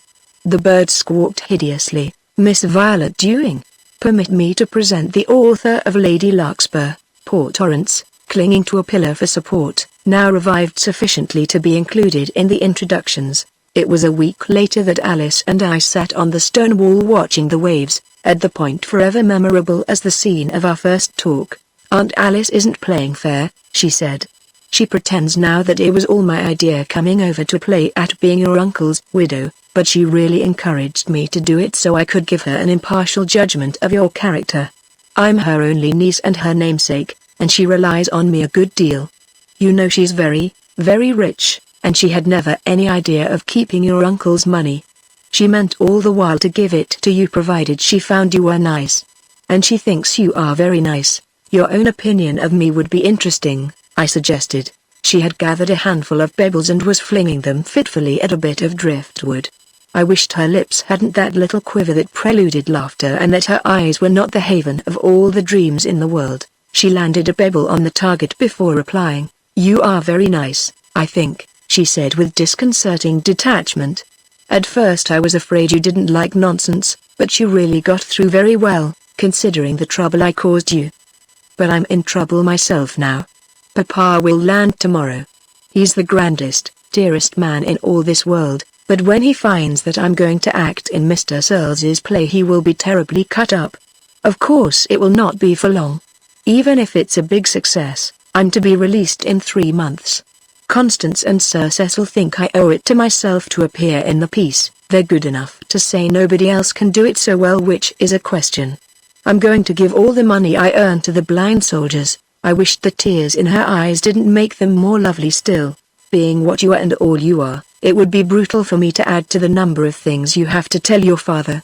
I'm a very obscure person, and he is a gentleman of title and otherwise distinguished. You are the Honorable Miss, Papa has said numbers of times," she began softly, looking far out across the blue sound. "He has said, oh, very often, that he'll never stop troubling about me until I'm happily married. When you came here you wore a wedding ring," I remarked casually. "It was only a property ring, to help deceive you." I bought it in Chicago. When Aunt Alice came I threw it away. The finger seems lonesome without it, I said. If I get you another, I hope you'll take better care of it. If you should put it there, she replied, looking fixedly at the hand, that it would be very, very different.